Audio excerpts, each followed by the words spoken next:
meant to be.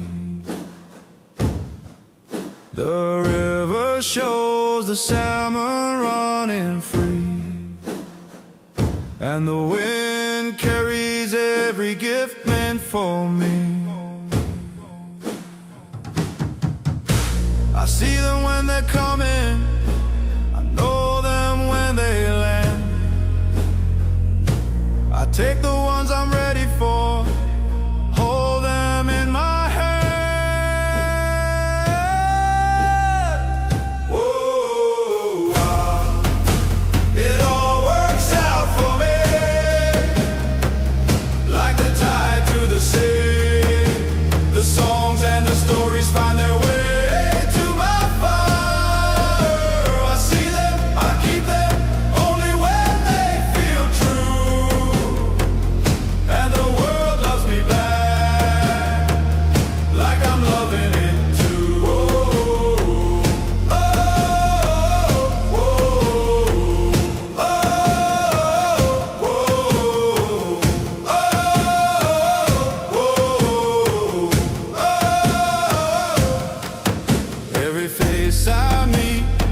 Feels like an old friend's eye.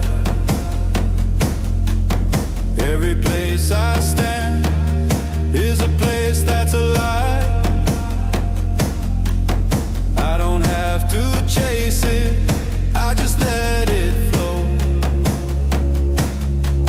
What's meant for my heart will always know. I see them when they're coming,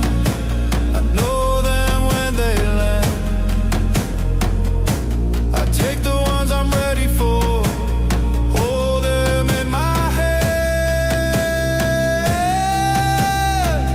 Whoa, wow. It all works out for me, like the tide to the sea. The songs and the stories find their way to my fire. I see them, I keep them, only when they feel true. And the world loves me back, like I'm loving it too. Oh, oh, oh, oh,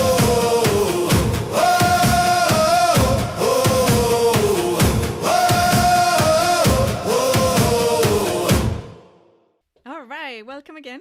I did say welcome before, but you didn't hear me. We're going to be doing an exploration of creativity, high frequency creativity, and I'm going to look at different tools. One of those tools is going to be AI, but also other tools like the human body and like a guitar or a synth keyboard, all these things. And one of the things to look at, and I know most of you already went there, but one of the results of this is exploration is ineliarecords.com, where I'm putting a lot of music that's coming through. Anyways, so we've already ate up 5 minutes of our through technical difficulties. Don't worry, we'll have plenty of time for your questions.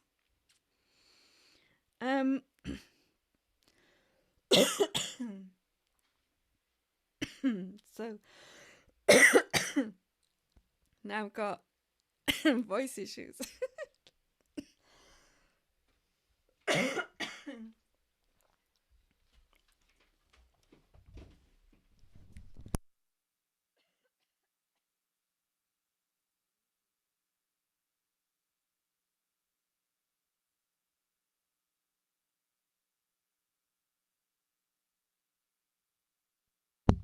We thought it was technical difficulties, but it appears to be more than that. Getting their coughing fit while I'm trying to talk to you.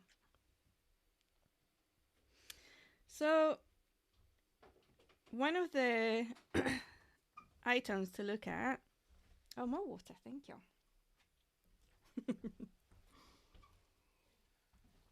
Now we're going to have cups in our shop. Here you go, nice blue cup.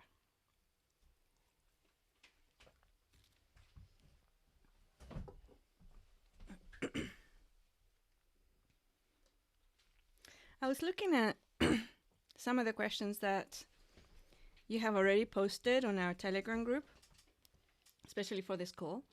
And if you haven't gone to the Telegram group yet to put your questions forward, the link is on the description and everywhere else. So you know what to do. One of the things I want to look at is, what is creativity? Because one of the things that I've noticed, especially when people talk about AI, is that trying to figure out the difference between something that is created by a person and something that is created by, let's say, an AI, or even like a copy of a creation slightly altered. Is that a new creation? At a copyright level, technically, if a person alters another person's work to a percentage of a degree, that becomes a new work of art. And I learned this when I was in university in Dublin, and we were doing an exhibition of our photography exhibition. And a photography exhibition, there was a couple of things happened during that exhibition. One of them was that some of the pieces were chosen for the university, what's that called? When the booklet or the book that they give potential students. And there was one of my photographs. Actually, they chose, one of my photographs. And one of my other classmates' photographs. And her photograph got a lot of stick because what she had done was that she took a very famous photograph, very well-known photograph. She took a photograph of it and altered it in size, and I think she made it black and white while the original was color. And technically, that was a new photograph, a new piece of art. Technically. But when I spoke with her, and we all had a conversation about it in the class, what constitutes a new piece of art? One of the arguments was, there's nothing new. Everything's been done, everything's copied, and there's nobody who's creating anything new. And when I truthed that, and if you don't know how to truth stuff, we have a class, the truthing class. When I truthed that at the time, I got a negative, as in, that's not true, right? And then she explained that, unlike other individuals in the class, she did not have the capacity to reach into something somewhere and create something new. She didn't have that, but she could copy and improve things. So that's what she did. Now my photograph, this was a funny one because it took me a few hours to take it, and thank you, Daniela, and very little Daniela at the time. I think she was like 12, for being my model. I kept her in the studio for hours. I took that photograph, and the college chose it to be in an exhibition, but also in the booklet. And years later, I was talking to a woman photographer, and she was also an illustrator and an artist. And photography, she said she just picked up, and I said, you know, well, your stuff is really good. How come you picked up photography? And she said, she said, I thought photography was just a copy of the real universe, that it wasn't art. You couldn't make art with photographs. That's why I painted, I sculpted, I did all these other expressions of creative genius. And she was a genius. And she said, but one day, a few years ago, she said, I went to an exhibition at a local university, and I saw a photograph. When I looked at that photograph, the hair stood up on my arms, the back of my neck, and I knew in that moment that that was art. that wasn't a photograph, it was art. And then that moment I realized photographs or photography is just a medium, and an artist can use that medium to create art.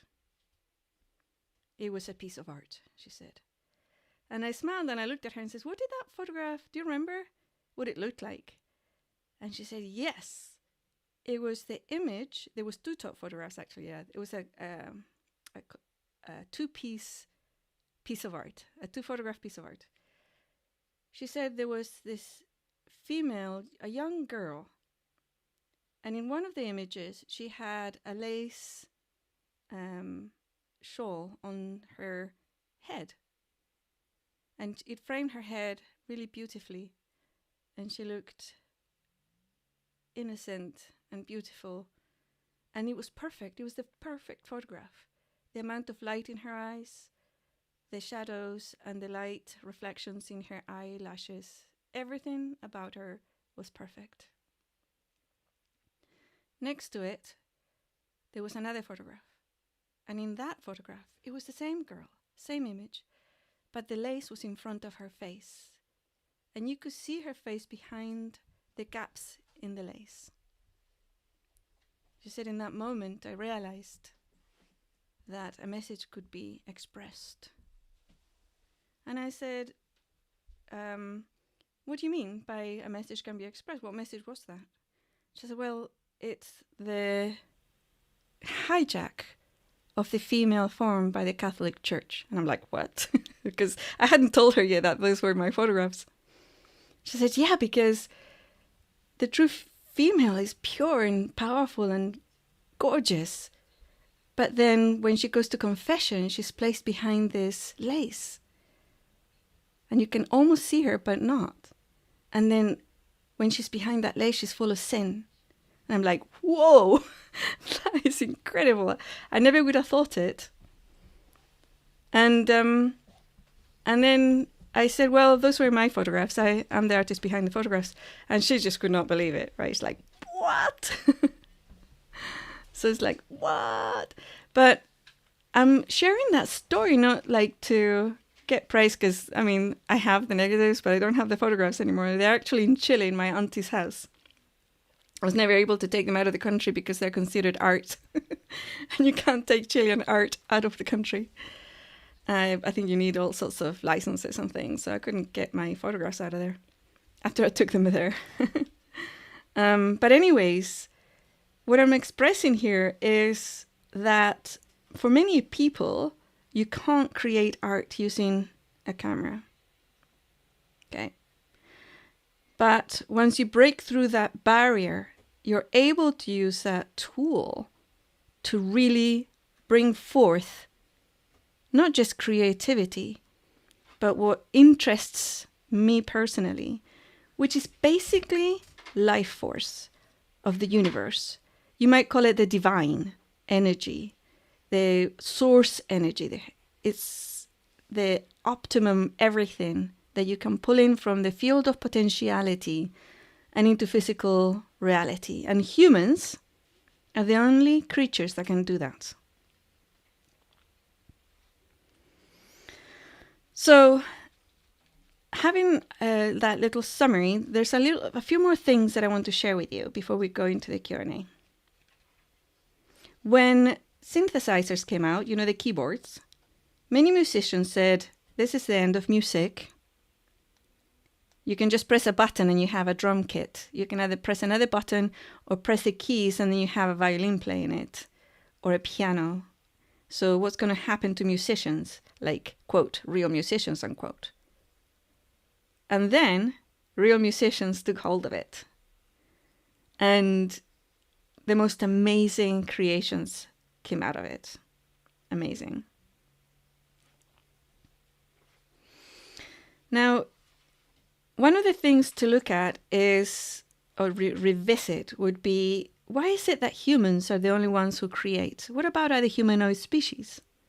I don't know where you're at with regards to thinking about Sasquatch or the Anunnaki or other humanoid-looking beings that may or may not be accepted in human society as being real. The difference between a human and one of those humanoids, and the difference between a human and an animal, like a cat or a dog or a cow or a horse, or any other animal out there, is a capacity to bring new into physical reality. And the difference between a human and an AI is also between bringing something new into existence, into physicality, as opposed to rehashing and copying things, like that first photograph I talked about. Even with that girl, the other student, she stepped into a creative process because she manipulated the change. She decided she was going to make it more, I can't remember the differences, but I think she made it black and white. I think she made it smaller within the canvas, and she made it more, there was more contrast, I think. So she chose how to change it. And one might think that's part of creativity. She decided, she made those decisions, and those decisions that she made and those changes that she made were unique. But if you look at that creative process, and it was a creative process, and you look at the original photograph, there's a couple of differences, because obviously I became very curious about the original photograph. And if you look at the original, there's no comparison. You look at it and it pulls you in. It's like, whoa. Yeah? Well, the copy wasn't. It was beautiful, it was pretty, but it didn't pull you in. So one of the things to look at again is so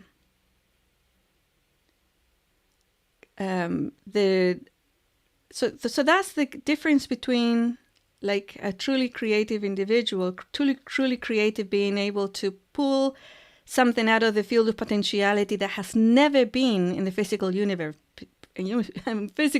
before. Okay, getting excited there. And when people say everything's been done already, it's all just rehashed and copied, that's the lie. That's a lie.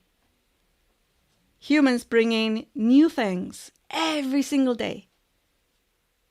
There's new things every single day happening. But it's a conscious thing. Random thoughts and stuff like that, not so original. What the AI can do, not original at all, until you put the human equation in. At a legal level, there's been a lot of copyright battles involving AI companies. One of them is one of the companies that I use to synthesize music is that if you use their free service, and I think you can do a few songs in the free service, they hold the copyright. It doesn't matter how much input you put into the song. It doesn't matter if you wrote all the lyrics and you put in the tune and then just used it to bring up the tune in the piano or whatever. It's theirs because you didn't pay for the service. That has nothing to do with creative flow, but it has to do with copyright. More battles came in when it was discovered, or it was plainly clear to see, that people were using the AI to create music that sounded like famous people. So the AIs were taken to court, and then will not or cannot accept anymore a prompt that says, I want a song that has Tina Turner's voice, for example. If you put in, I want this song, it's my lyrics, whatever, I want this song to sound like Tina Turner, it'll come back with an error message saying, you named an artist, we cannot take that prompt. Because they were taken to court for using the frequency or the energy or the sound of famous people. And guess what? Those sounds are owned by those people. Now, there's the copying, right? And then there's the pulling in from creative flow. We looked at a person who didn't consider themselves very creative, but did a good job of rehashing a photograph. We've looked at how the AI you can give it a prompt. I want it to be a country song with a guitar and a drum only, and here's the lyrics. And that can be a creative process using the AI. You can also go to the AI and press click, give me a song. And that will be a copy. You will not have any creative human input there. It's not creative process, it's copying. It's rehashing. Yeah? There's nothing creative about it. And because of that, the AI company owns that song. So when if you grab it and you try to release it, even if you paid for the service, the release companies will ask you, was this 100% AI created or not? And if you put yes, you cannot claim copyright over that song. So in that sense, the copyright laws are reflecting what true creativity is. Your human input. Yeah? See, time. Now, it's like, where is that, like that field of potentiality? And how does it translate to physicality? Is it just art? No. One really good example I can give you is, imagine a dog, right? The dog will have a den, and it will choose a den, let's say in a hole if it's wild, or in your house somewhere, a little bed, and the dog has toys, the dog has a pen. But you created all that, or the people created all those things. The dog has no capacity to create a pen or toys or anything like that. They live and they use those things, but they can't create them. So that's the ultimate other side. You might think, well, birds can build nests. But did you know that all of their nests within a species are the same? They're not a new thing. They're not a created thing. And when I hear a person saying everything is rehashed and a copy, no, there's no originality on the planet, there's nothing new. I know that they're speaking from their own personal self that cannot reach into the field of potentiality and pull something in. A new house can be either or both. When you build a house, you're copying things. You're copying a lot of things. You have to put a foundation down, what materials you're going to use, copied from other designs. And then the shape of the house can be very unique. That could be a creative process. And we all can probably think about very, very creative, original architects. Yeah? I'm thinking Barcelona. What was that name of that artist? Ilia doesn't know. Yeah, so you can tell the difference between one of his buildings and another building, even though they use the same materials and they have doors and windows and all the other things. There's the difference. And the creative person, they can often be, if they don't have like an outlet like photography or art or music or, I don't know, sculpture, jewelry making, knitting, creating power objects, or whatever it might be, they don't have that outlet. Often they will be in high-paid jobs in industry because they're innovative. Yeah, innovative. They can think outside the box. And all right, so we're going to take a little break at this point. We're going to listen to some music, and we'll be back with you after the music's over.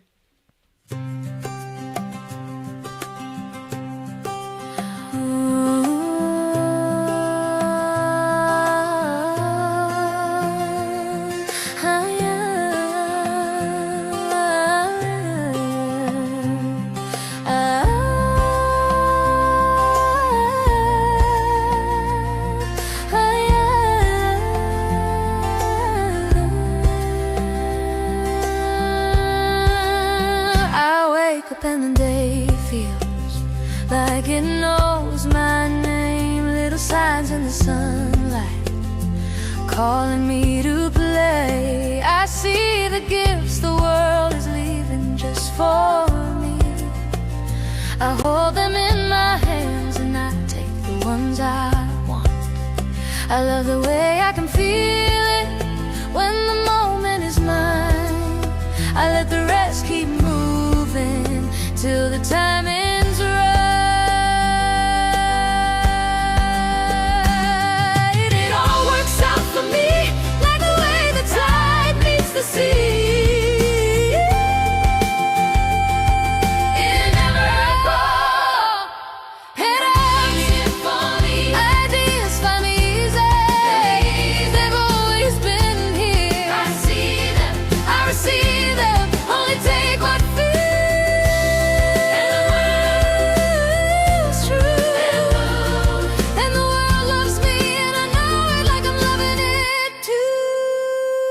Face feels familiar, like we've met before.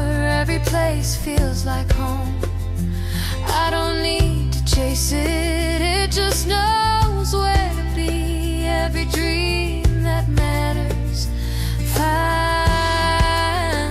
me.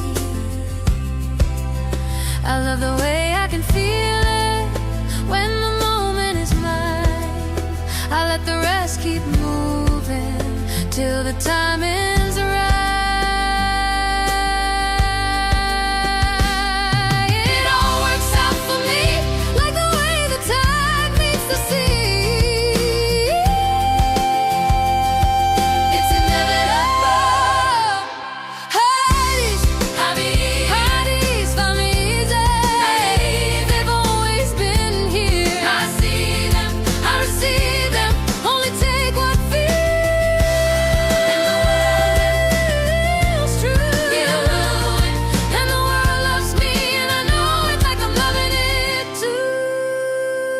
And I swear I can hear the heartbeat we share, like a mother's embrace, the human song, the quiet sparks that says we're loved,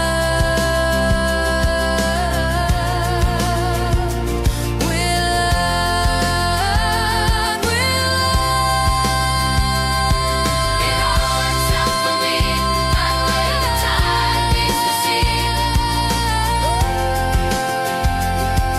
It's inevitable. Ideas find me easy. They've always been here. I see them, I receive them. Only take what feels. And the world is true. And I know it.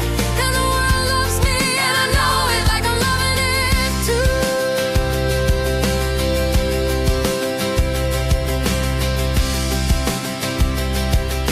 I'm loving it too. I hope you like that song by Roxy Vale. So I want to define music. I mean, not music, but the creativity behind this song, for example. And creativity in general would be to bring the non-existent, the unseen, that thing that has never been, into existence, to be seen, to be experienced. And I touched upon the difference between regular creativity, which is important, like problem solving, making choices, making roads, houses, that type of thing, from artistic creativity, which is that intentional channeling of something never seen before, never experienced before, never existing before, from that field of potentiality into real life. They're both very important. One is visibly obvious, has benefits, and for many years, many generations were brought up being told that it was the only beneficial thing and the children should study. Like what allows you to work in a company or making roads, housing, accounting. That was the type of creativity that was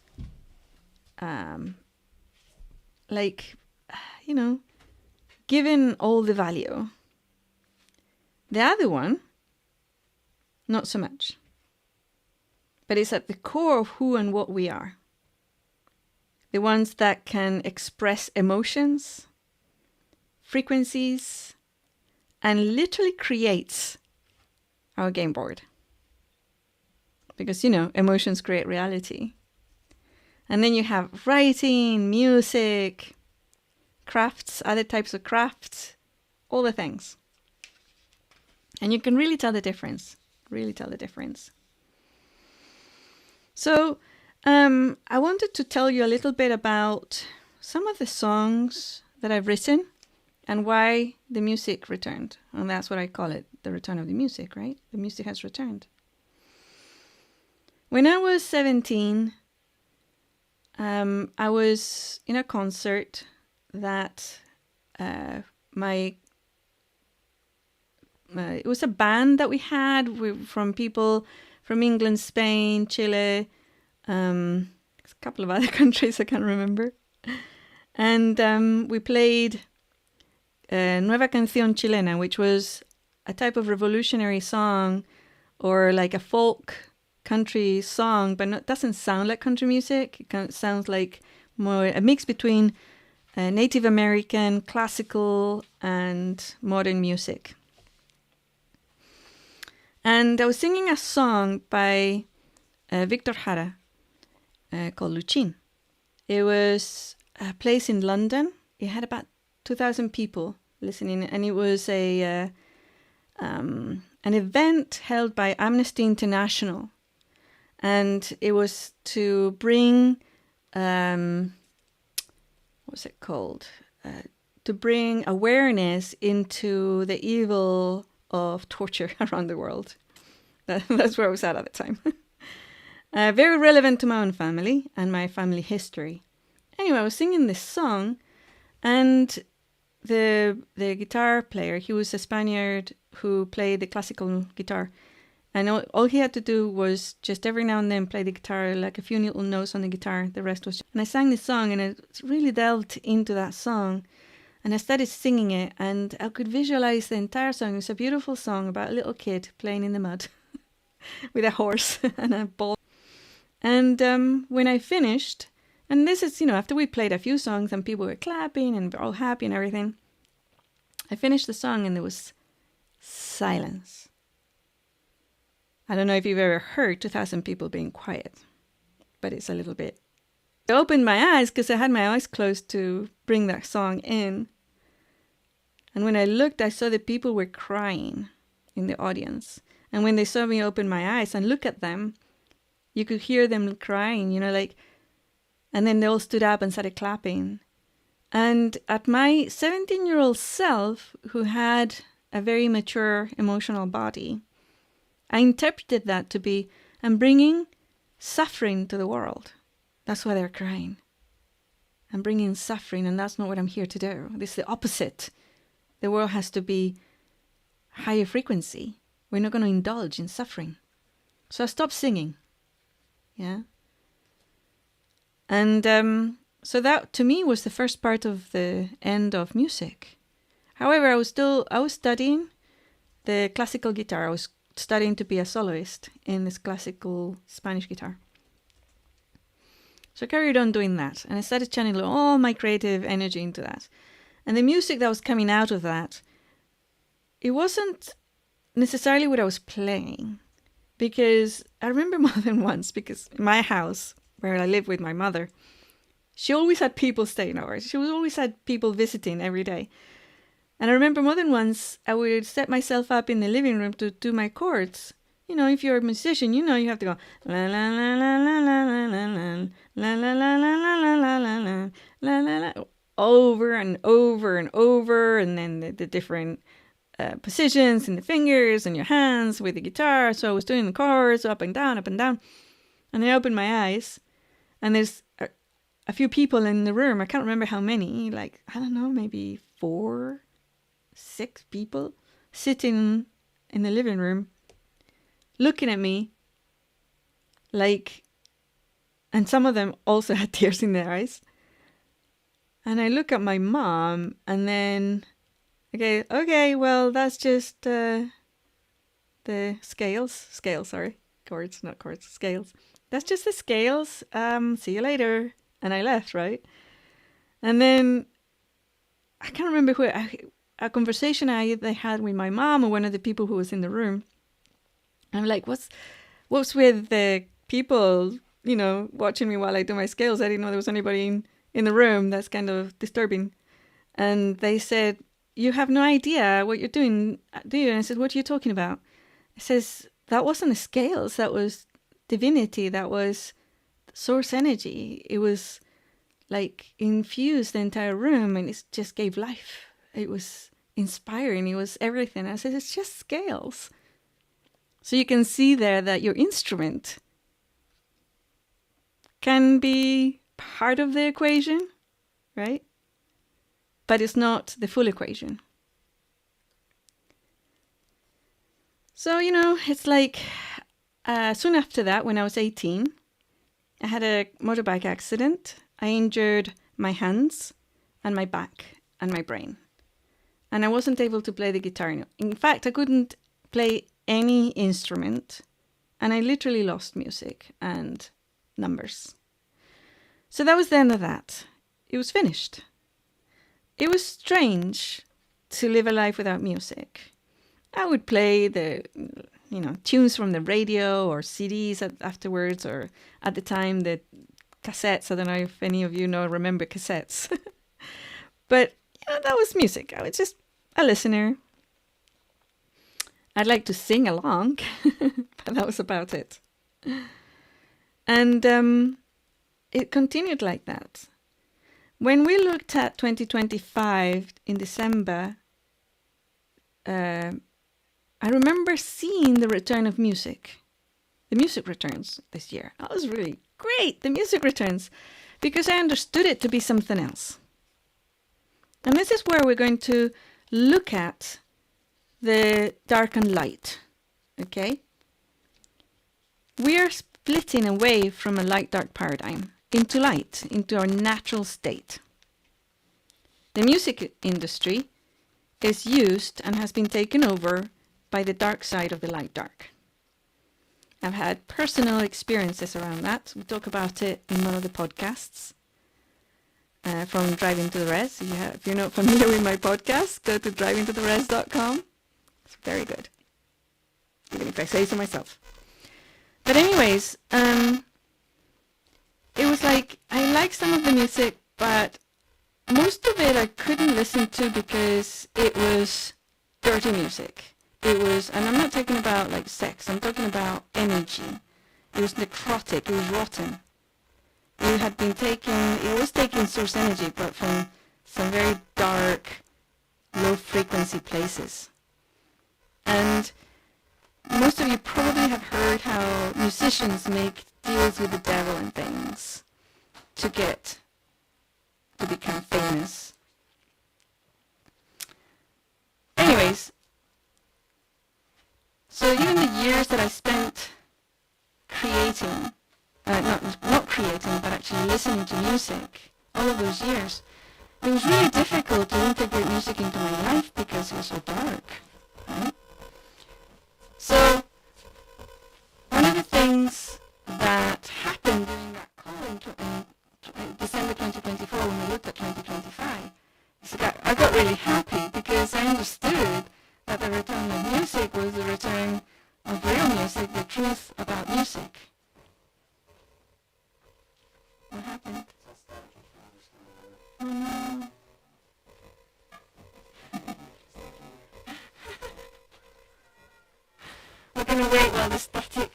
Soleil.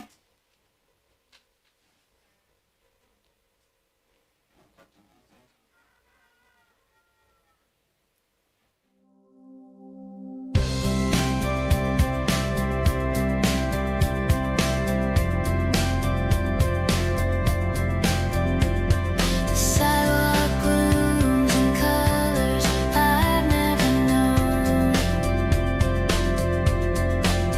Windows open to places I already call home. The sky leaves the little letters folded in the breeze. I take the ones that sing to me, let the others drift to sea. Moonlight in my pocket, sunlight in my hair. Every door I walk through knows I'll be there. It all falls into place like constellations. I can trace ideas float like petals landing soft in my hands. I see them, I keep them only when they feel true. And I know the world loves me back, like I'm loving it too.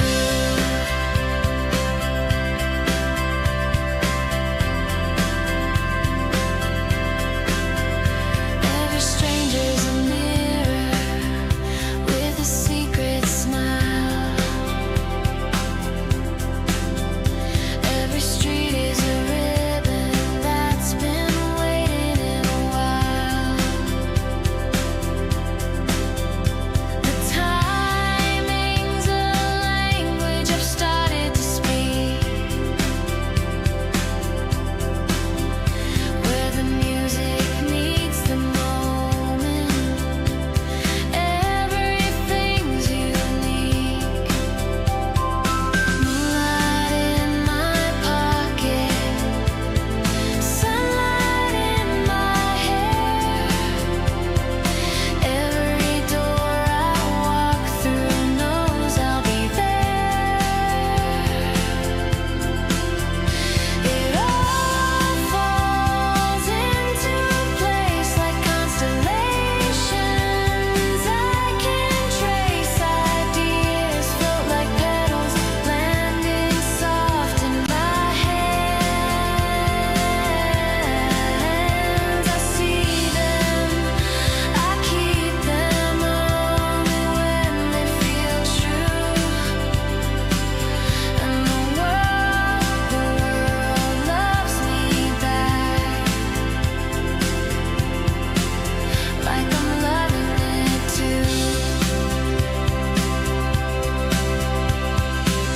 The human heartbeat hums low in the air.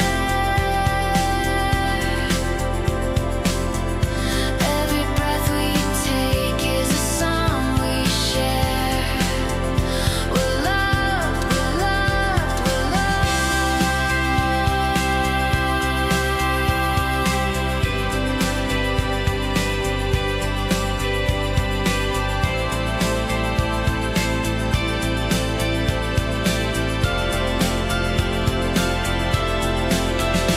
It all falls into place like constellations. I can trace ideas float like petals landing soft in my hands.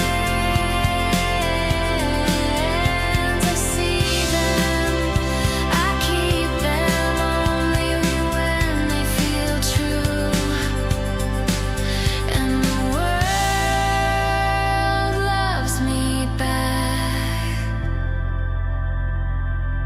like I'm loving it too.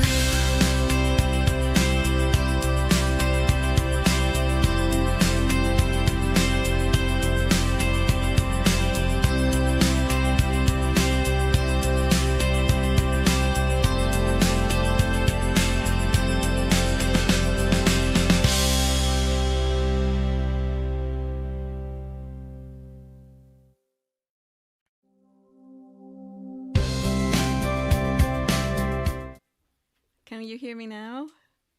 Is everything good now? I can still hear the music from the other place.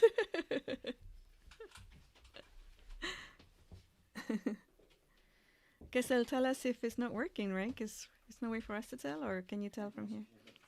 All right. All right. Can you hear us now properly, or is it still blah, blah, blah?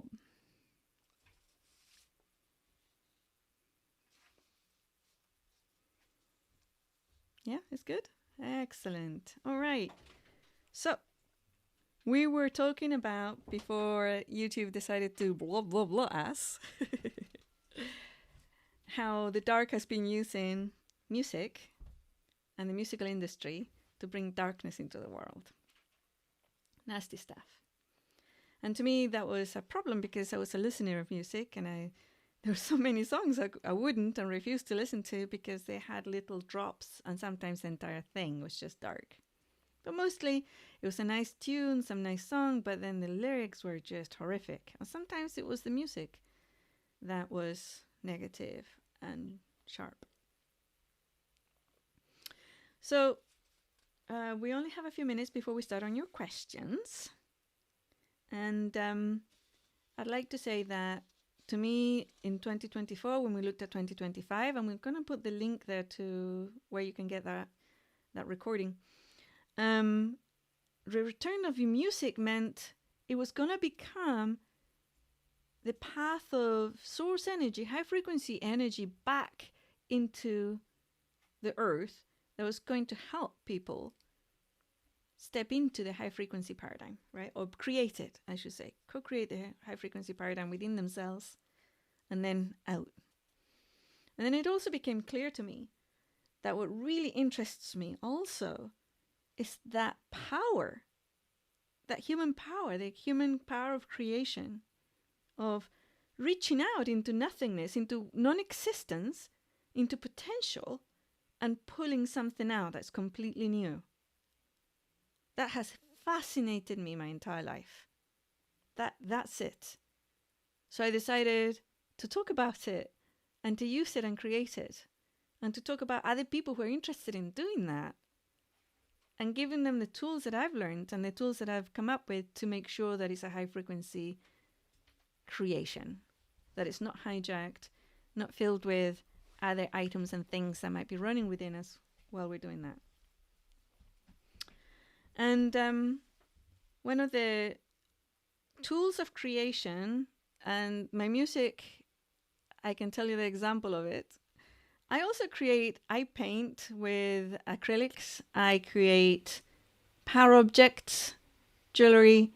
I create photographs. I write books. I'm a fully creative, rounded individual. I'm always pulling in stuff from that field of potentiality and bringing it into the earth. And I've always had this energy of, let's co-create that high frequency experience here on earth. So that is, to me, the most important thing. Now, the tools that I use instruments, I use pens, brushes, knitting needles. I make little knitting toys and things. Clay, wood, bodies, and also computers for writing books, digital tools, AI, software, recording gear, live stream platforms, computers, keyboards, all these things. These are all instruments, just like that camera that I used to take a photograph of my daughter that became another artist's muse to become a photographer. And she became very well known as a photographer. The AI is the same. And when you use an AI, and I'll tell you my process, I write stuff, I write articles. I used to write lyrics directly, and now my articles are turning into lyrics. I write stuff, and I know exactly what I want to express. And I take it to ChatGTP. Now, you can use other AIs. I haven't. I'm teaching the chat one to work in a way that I'm happy with. Now, if I go in there in that state of creativity and high frequency with a clear mission, and my energy field, my emotional field are clean and clear, it'll come out with pretty good stuff. So I for example, I'll say, I want you to create a song that includes these words: flow to me and XYZ. Or recently I created a new special that's coming out on Backstage Pass, not Backpass, Backstage Pass in ineliarecords.com called Ancient Voices. And that came out straight from my articles. So I'll run through an article, I'll run through my own lyrics, and I'll say, can you structure a song out of this? And it will do something. It will give me the structure, it will give some new lines and things, and I have to go through them. If I'm in a good place, those lines and that structure is going to be pretty good. It only take me like a few hours to edit it all to make something that is actually perfect at a frequency level. Because the AI is actually a gestalt of the human collective creative process. But again, it's just copying things. So if you give it your own work to copy from, it gets closer. But you still have to check it. And if I go into that AI, everything's the same. I use the same article, I use the same words, but I'm in a bad place. So let's say I'm angry, or I'm upset, or I'm fearful, or in a mood. What comes out? There's only one word for it. Demonic. It's bad. It's very, very bad. And even if I fix it and I try to put it through the other AI that I use for synthesizing voices and instruments called Suno, if I put it through that, the sounds that come out, also demonic. No other words. Now, the funny part is that some of you are also already familiar with the concept of the we consciousness that I am. And it's the we consciousness that is bringing in all these lyrics and music to express what people are interested in, what we want to co-create together, and what we choose together. And after like 2 or 3, maybe even less songs that I run through one AI and then the other, it breaks the AIs. Like, it will break ChatGTP, it'll go spinning wheels or come out with garbage that's not even English. And then the Suno one will just go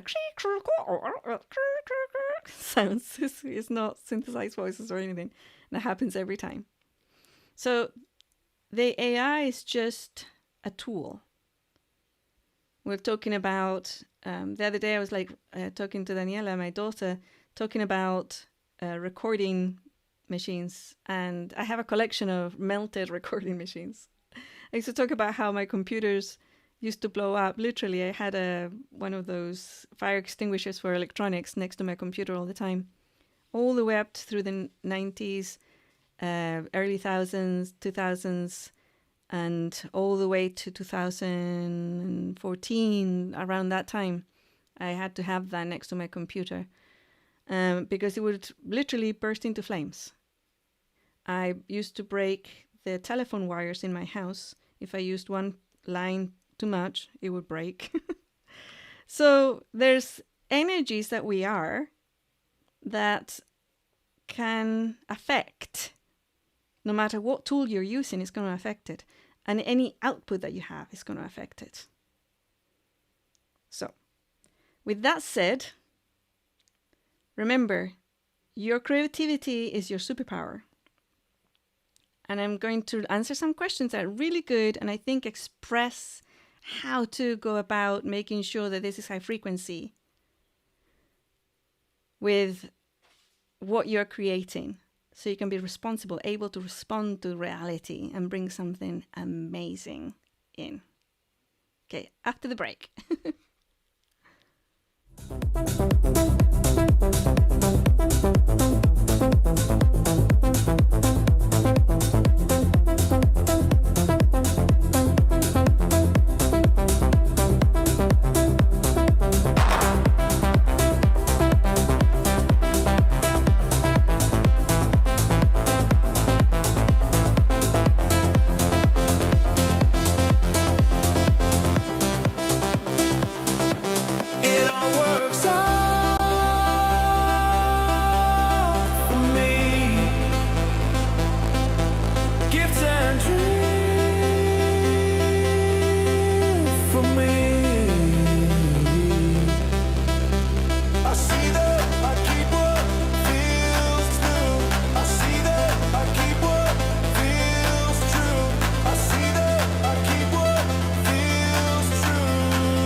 we're back. Were you dancing? We were dancing at the Shaman Shack in our studio. All right, so yes. Remember, your creations are your frequency being broadcast, and also you're the one who reaches into that field of potentiality and brings forth new things into the universe. And those new things can have any type of frequency, and that frequency will be reflected into that art. You have to be careful. You have to be aware and choose right. Okay? So let's start with the Q&A. We have lots of questions that I think are going to really expand on all the topics that we looked at today.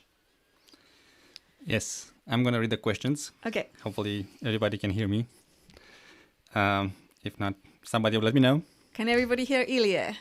Give a thumbs up. Yeah. There's a bit of a delay, so I have to wait for the thumbs up.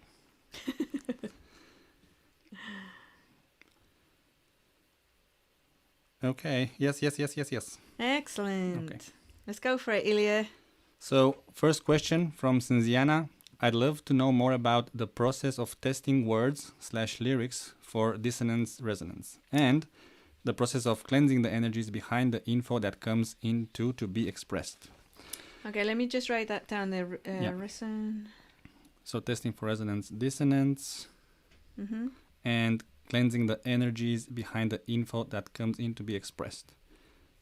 The energies. Yeah. Behind the input. The energies behind the info that comes in. Oh, okay. All right. Well, two things. Resonance and dissonance are dictated by your choices. So let's say a person is a murderer. If they test a victim for ease of killing them, they're going to get a dissonance if they live next to a police station. But they're going to get a resonance if they don't. So trusting resonance dissonance to tell us high frequency doesn't work that well, because we all would carry programs that are negative at the moment. We haven't got rid of them all yet. So we have to be very careful about what resonates and what is dissonant in our field, because often it could be a program or sub-program or a firewall being triggered that is dictating what that resonance dissonance is. What I use instead is the truthing exercise. The truthing exercise is a way that you can scan something and test it for frequency even by the words that you use. And I explain, I'm not going to teach you how to use the truthing exercise, that's in a class. We're going to put the links to my tools that I use and that I created everywhere. The tools, the tools are going to be linked everywhere. Okay, so cleansing energies behind info. I'm not sure what that means exactly. Why would you want to clean an energy behind info? I can give more context to that. Okay. So it says like, how do you check and make sure it's not distorted or hijacked by our own programs or by collective ancestral history or programs, and how to transform or transmute that? So let's say you're bringing in information from the ether, yeah, field of potentiality maybe, and you want to clean them. I think it's better to use the truthing exercise in the first place than trying to clean them. Okay. Because if you say the word rot, how can you clean the word rot?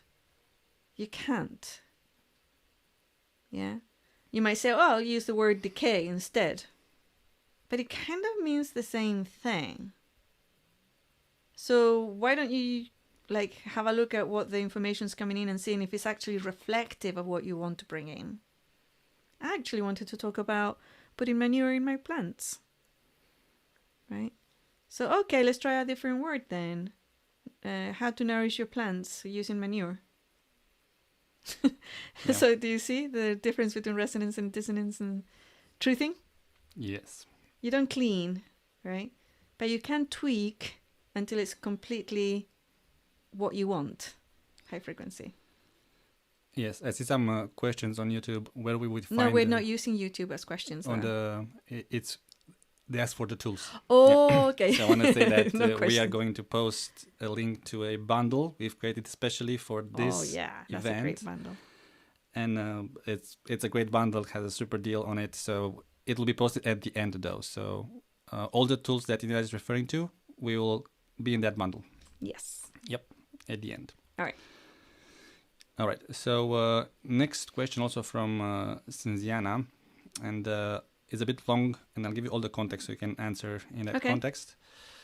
And the questions are two: how to make the voices not sound AI generated, and how long does the creative process take you? And the context is, I've had some positive supportive experiences that facilitated doing things faster and better by using AI, but also some time-consuming experiences which finally led me to just do the job myself because AI would simply would not get it. Has this ever happened to you? And then how can we make sure we are not getting distracted or sidetracked in the creative process by the tools we are using, as in we are not giving away our power to them? Oh, not give power away? Yeah. Okay. Giving power away is very simple to detect. I'll start with the last question Okay. first. When you think, oh, I thought that putting in I'll feed my flower was better, but the AI said I have to say give the flower rot. So it must be right because it probably knows more than me. So I'll do that. That's giving your power away. It's very simple. When you know it's not quite right, but you think that the AI knows better, you're giving your power away. Period. Yeah. Time consuming. Well, depends what you want to do, right? Sometimes, so AI is extremely limited. It's just a tool. It's like saying, I want to use a knife for everything. My knife, I want to eat with it. I want to cut vegetables with it. I want to dig the ground with it. I want to plant my plant. You know, the one I was talking about earlier, using a knife. You can't. You can't do that. It's a tool. And it's very, very limited. I find that the most limiting aspect of AI is the written word, even though that's what it feeds off most on the internet. Most of the internet has written words, and maybe that's why, but it's very, very limited in the ways in which you can use it for written words. With regards to music, how do you make it sound not like an AI? Depends on the AI that you're using, and you really have to work around prompts. Yeah, you have to learn how to use this tool. There's a learning curve. If you press the button, it's going to use the same voice that it uses in millions of songs for billions of people around the world, and it's going to sound AI-ish. You do more prompts and more prompts until you get what you want.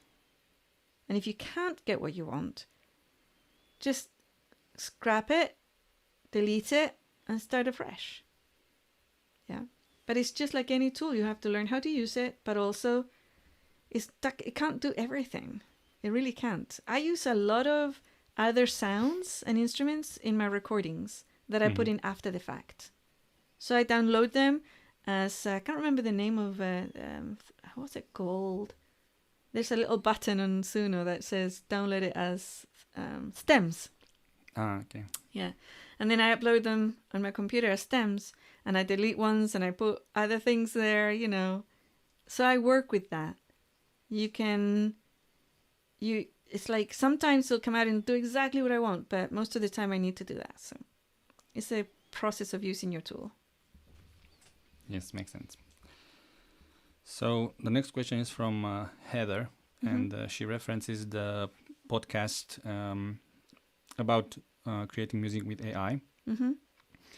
And she says in podcast episode number 258, part A, you mentioned sharing the performance dance with a music artist. And yes. I never imagined there was anything specific like a performance dance until that episode. Now I am dreaming or thinking it would be great to have a source to study the different specific creation tools for the light. So now 3 questions. Question number 1, did you create the performance dance? And if not, where did you learn it?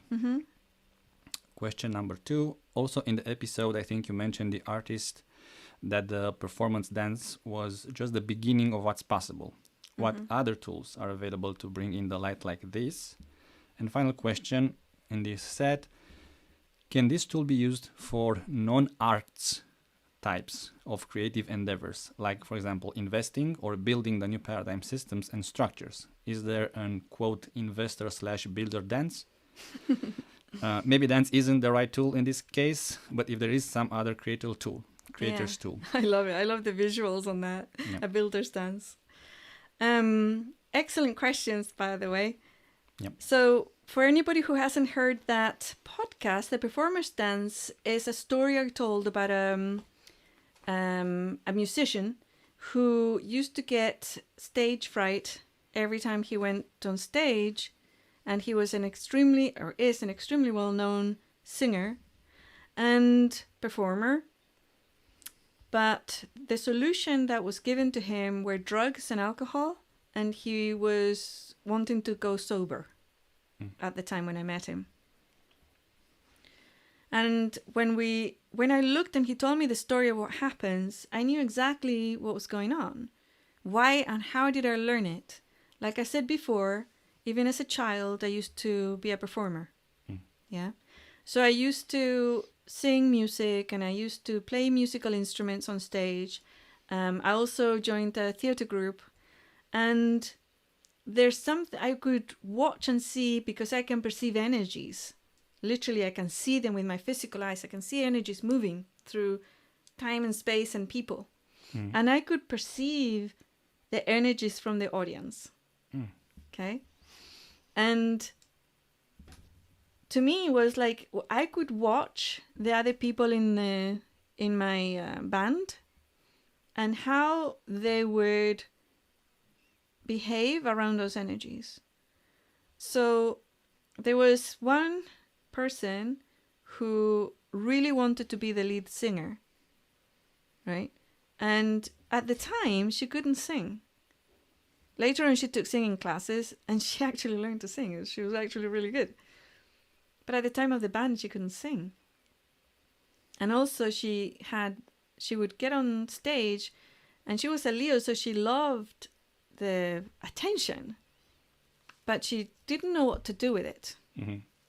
And she hated that for some reason people would look at me on the stage even though I wasn't singing, and sometimes she would ask me to stand behind her on the stage and to sing, but not into the mic but into her ear so she could follow along. So there was all these mechanizations and work to get around it, but I could see the energies flowing and how to fix them and all the things.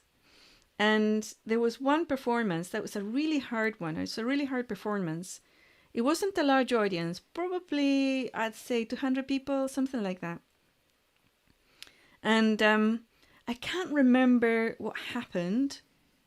I think, so we were traveling in a van, and all our instruments were in the back of the van, and this was England in winter. And by the time we got to the place, we were already a little bit late. Not only that, all our instruments were cold. So our guitars, drums, violin, everything was literally cold. And I don't know if you're a musician or if you heard about this before, but you can't play a cold instrument. It's not good. It doesn't sound right. You can actually break them. So it was a tough performance. And so we got onto the stage and we're trying to warm up the instruments by rubbing them and putting them like near the lights and stuff. And the people were getting pissed. I mean, it's like English people, they're not, they're very musical oriented and they don't like things falling apart like that. And so I looked at those energies and I could see this, they looked like little knives coming towards us. And I knew what to do. And that's what I call the performance dance. You see all the energies and you start grabbing them and transforming them and then giving it back to them. Yeah. And I started doing that, and I started jumping around with the different instruments and talking to, because my performers, my band, they were all adults. I was only a kid. but they were all nervous, upset. So that was disaster, really. But even from that perspective of disaster, this energy is going and flowing. And you can grab those energies and do whatever you want with them, literally, as a performer. So that's what I taught him. I saw that because he would perform to stadiums of 20,000, 40,000 people, maybe even more. When the energy of those people hit him, it hit him like a massive wave that hurt him and terrified him. And he didn't know what to do with it. So we did pretend, and I told him, I said, okay, this is what's happening. That wave of energy is adoration, love, all these type of energies. Now, you can grab those energies and make something beautiful out of them with your voice and then give it back to them, right? Because why are they here? They're here for something special. They're here to receive something divine. Love. Light. Do that. So I taught him how to do it. Literally, oops, sorry. Bang the mic. Literally grab the energies, transform them into, you can visualize it as a beautiful rose, and then throw it back at them. And he's like, whoa, you know? And he did it. And he had the most amazing tour in his entire life. So that's the spirit, right, of it. That's the dance. Did I create it? I doubt it. It's like, I know how, I mean, if you see a flow of water, you know how to, move it, right? What you want to do. Same with that. It's just energies, and I was able to see it, and I knew what I wanted, so I would transform it and send it back, yeah? Are there other tools like that? I don't know. I've never looked at other tools that you can do on stage. I don't know. Is it only for performance, or you can do a dancer's build? I don't know. I'm not a builder or an accountant.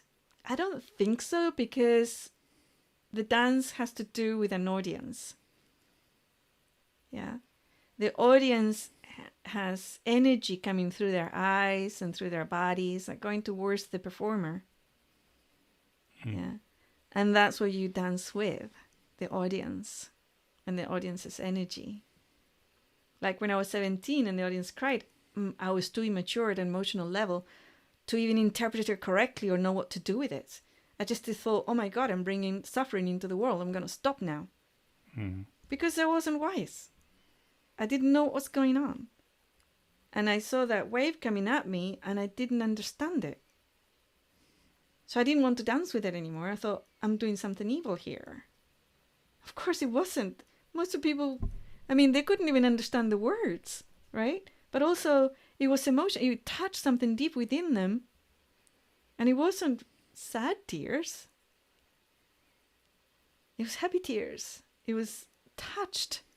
It touched their souls. It was very, very different. So I hope that answers your question. Yeah, I think it does. Okay, next question is from Carleta, and she makes a statement and asks what your view on that. And she says, these songs are entities on their own and expand and get their own life force and expansion in interactions with people that listen, sing, dance it. I would like to know how Inelia sees this and what she noticed since the songs were released. Thank you. I don't think, we have to define what an entity is. To me, an entity is a sentient creature. And maybe even intelligent sentient creature. Somebody who can speak our language, maybe. I don't think that songs are sentient entities. It doesn't feel that way to me. Can they grow in energy? Yes. As more people listen to them, that's the whole point of creation to me, is to bring something in that is brand new, high frequency, and can grow so that it influences other people in a very, very high frequency positive way. So do I want millions of people listening to this music? Absolutely. Can you imagine a world where individuals are listening to this instead of the necrotic stuff? I'd like to see that world. So, but I don't think that they are an entity on their own. What was the other part of the question? I didn't write it. She asked if you noticed, let me see, anything like changed since the songs were released. Any changes since the song were Yes. released? Changes in... That's too broad of a question for me. The physical universe changes all the time. So is there change? Yes. Because no 1 second is the same as the next. I think the kind of limited the question was around the songs themselves, if the songs are Changed? changed in any way, or the energy of the songs has changed No, in any way. they don't. No. So listening to respond to that question, I wondered if Carleta was hinting at things that others also have noticed, that these songs feel alive, Mhm. but then you're saying that doesn't make them entities. Correct. It's just that they are infused with this energy, whereas They're from source. From source, yeah. They are for source energy made into notes and Yes. voices. so maybe that's what people are feeling when listening to the songs. And they can recognize it. An individual who's high frequency will recognize their home in these songs, right? That's mostly why a lot of people cry when they hear it, because they recognize it. They know that it's real and true, and this is home. Yeah. High frequency source. Yes. Okay, next question from Melinda, and she asks, do the lyrics come first, and how is the singer/genre chosen? And a bit of context to that, as depending on the singer may influence the lyrics amount. For example, the tech house Look Lake seems to have a few lyrics. Mm-hmm. Yes, so the lyrics do come first. I'm very fond of writing lyrics. Mhm. And the words, we use words to express reality. And I'm a writer. That's what I love the most. I like to write books and novels especially. And lyrics come a close second. I used to have millions of notebooks as a kid full of lyrics. Mhm. And it's not poetry. It's really bizarre because I can't stand poetry, but I love lyrics. And lyrics is a name of a type of poetry, I think from Ireland. I don't know. I can't remember, but it's just very, very different to me. I think it's because we married them with the sound of music. I think that's the difference. It needs a different dimension from poetry. And so, yes, the lyrics for me, not for everybody, but for me, the lyrics come first. Okay. And then when I choose the genre that I'm going to express it in, well, what happened was that it was like I have to go into... It's difficult for me to speak about the we consciousness in an I first person pronoun. It's like people, the human collective and high frequency individuals are very interested in that larger awareness, which I identify as the we, which is me, but not in a singular sense, in a larger sense. And the we are very fascinated and interested in the aspect of the human collective's capacity and ability, which is unique in that they can bring new things into reality, and not only that, but actually create physical reality, period. Mhm. So they find that really, really fascinating. And they wanted to share what the collective, human collective, wants to find out about in many ways. And we tried to write articles, podcasts, all the things, and it all turned into bananas and wind, right? And so the we is actually the expression of all of these songs, all of them, without exception. And the genre is from the human collective wanting to reach a different massive group of people with this information. So the human collective requests, can you do a country song now? Can you do a rap song now? Can you do tech house? Can you do, and start thinking about it, and then somebody gives me some information and data, and then go, oh yeah, okay, that sounds good. It's like me and Ileana were talking in the kitchen about dance music, and it's like so difficult to write, like to dance to music when it's such nasty stuff in it, you know? Mm. Even though the tunes are really good and they move you.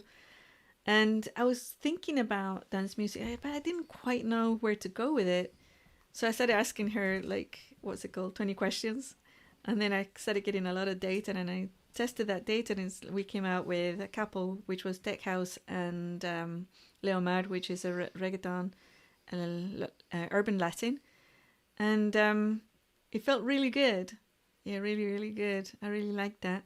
And the Chilean character of Alicia Avila, she's based on a different timeline where I didn't lose my voice or music.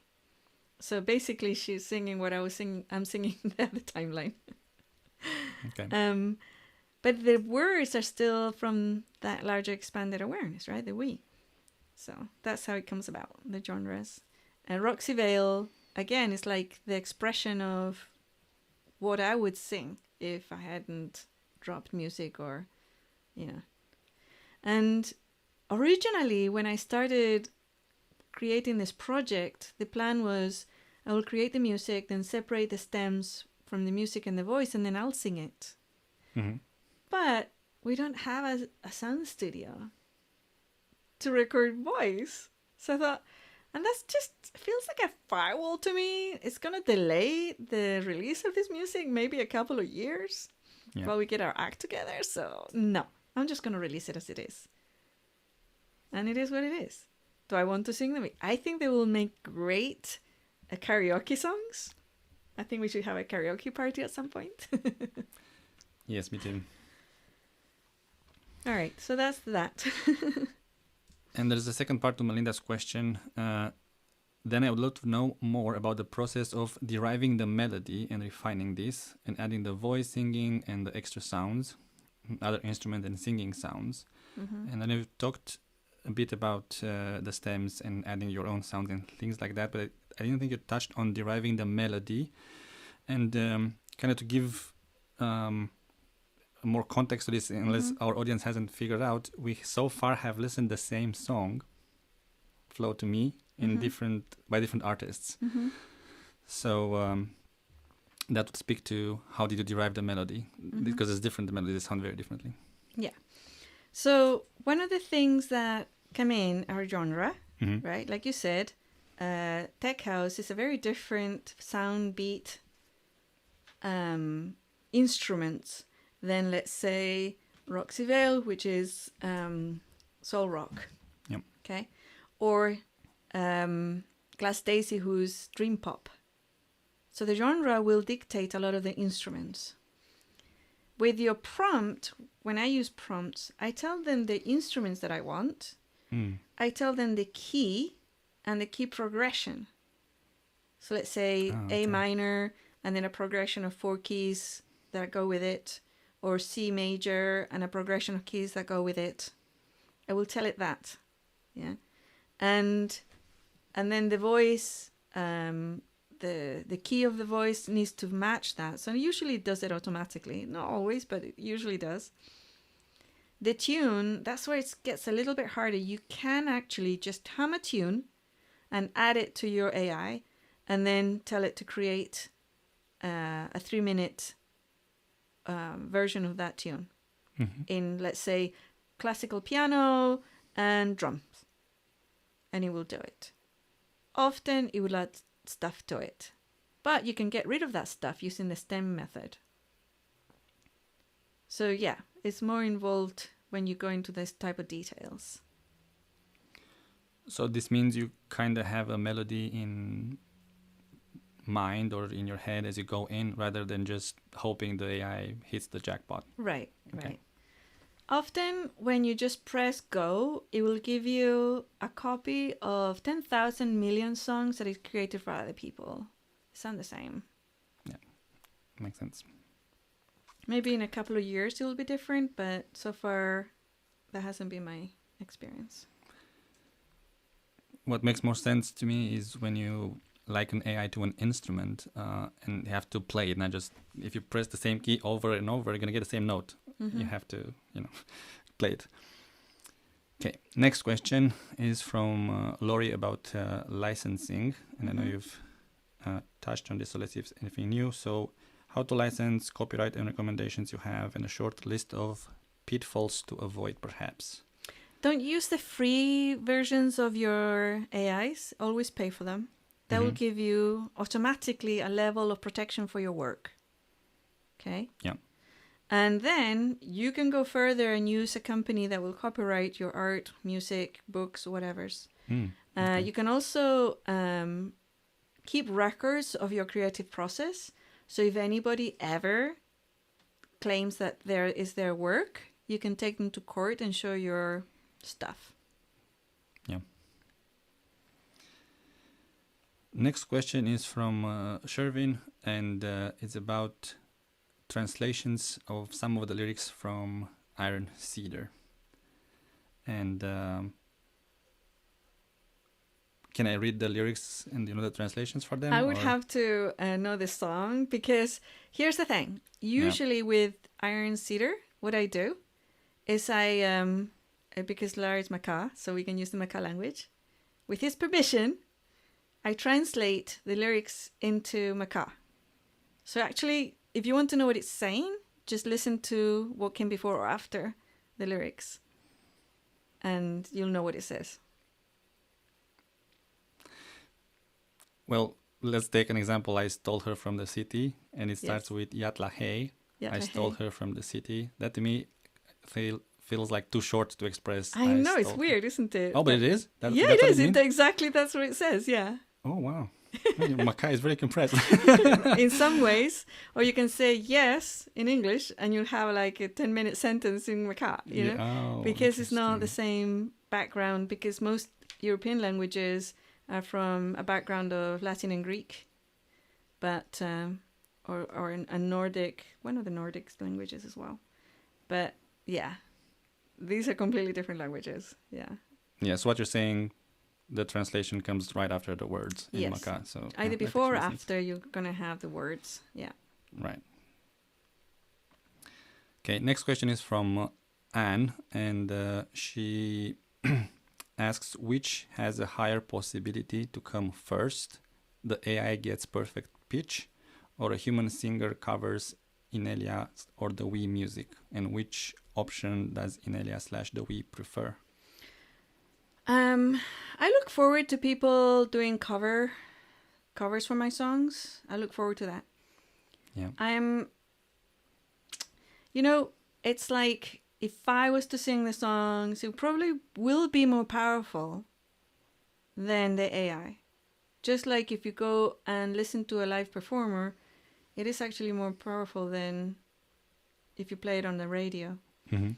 However, one of the things that dissuaded me from employing singers is that a singer will be filled with programs and issues. And those programs and issues will get put into the sound of their voice when they're singing. And I do not want to deal with that. I just don't have the time. I don't have the impetus or energy to sit with a singer for how many hours for them to get rid of all their bullshit so that they can sing one of my songs and bring it out really high frequency. For me, it's easier to use a synthesized voice to reflect that frequency directly. Mm-hmm. And I showed earlier, it actually does. If I'm in a bad mood, that stuff sounds demonic, right? It does not come out good.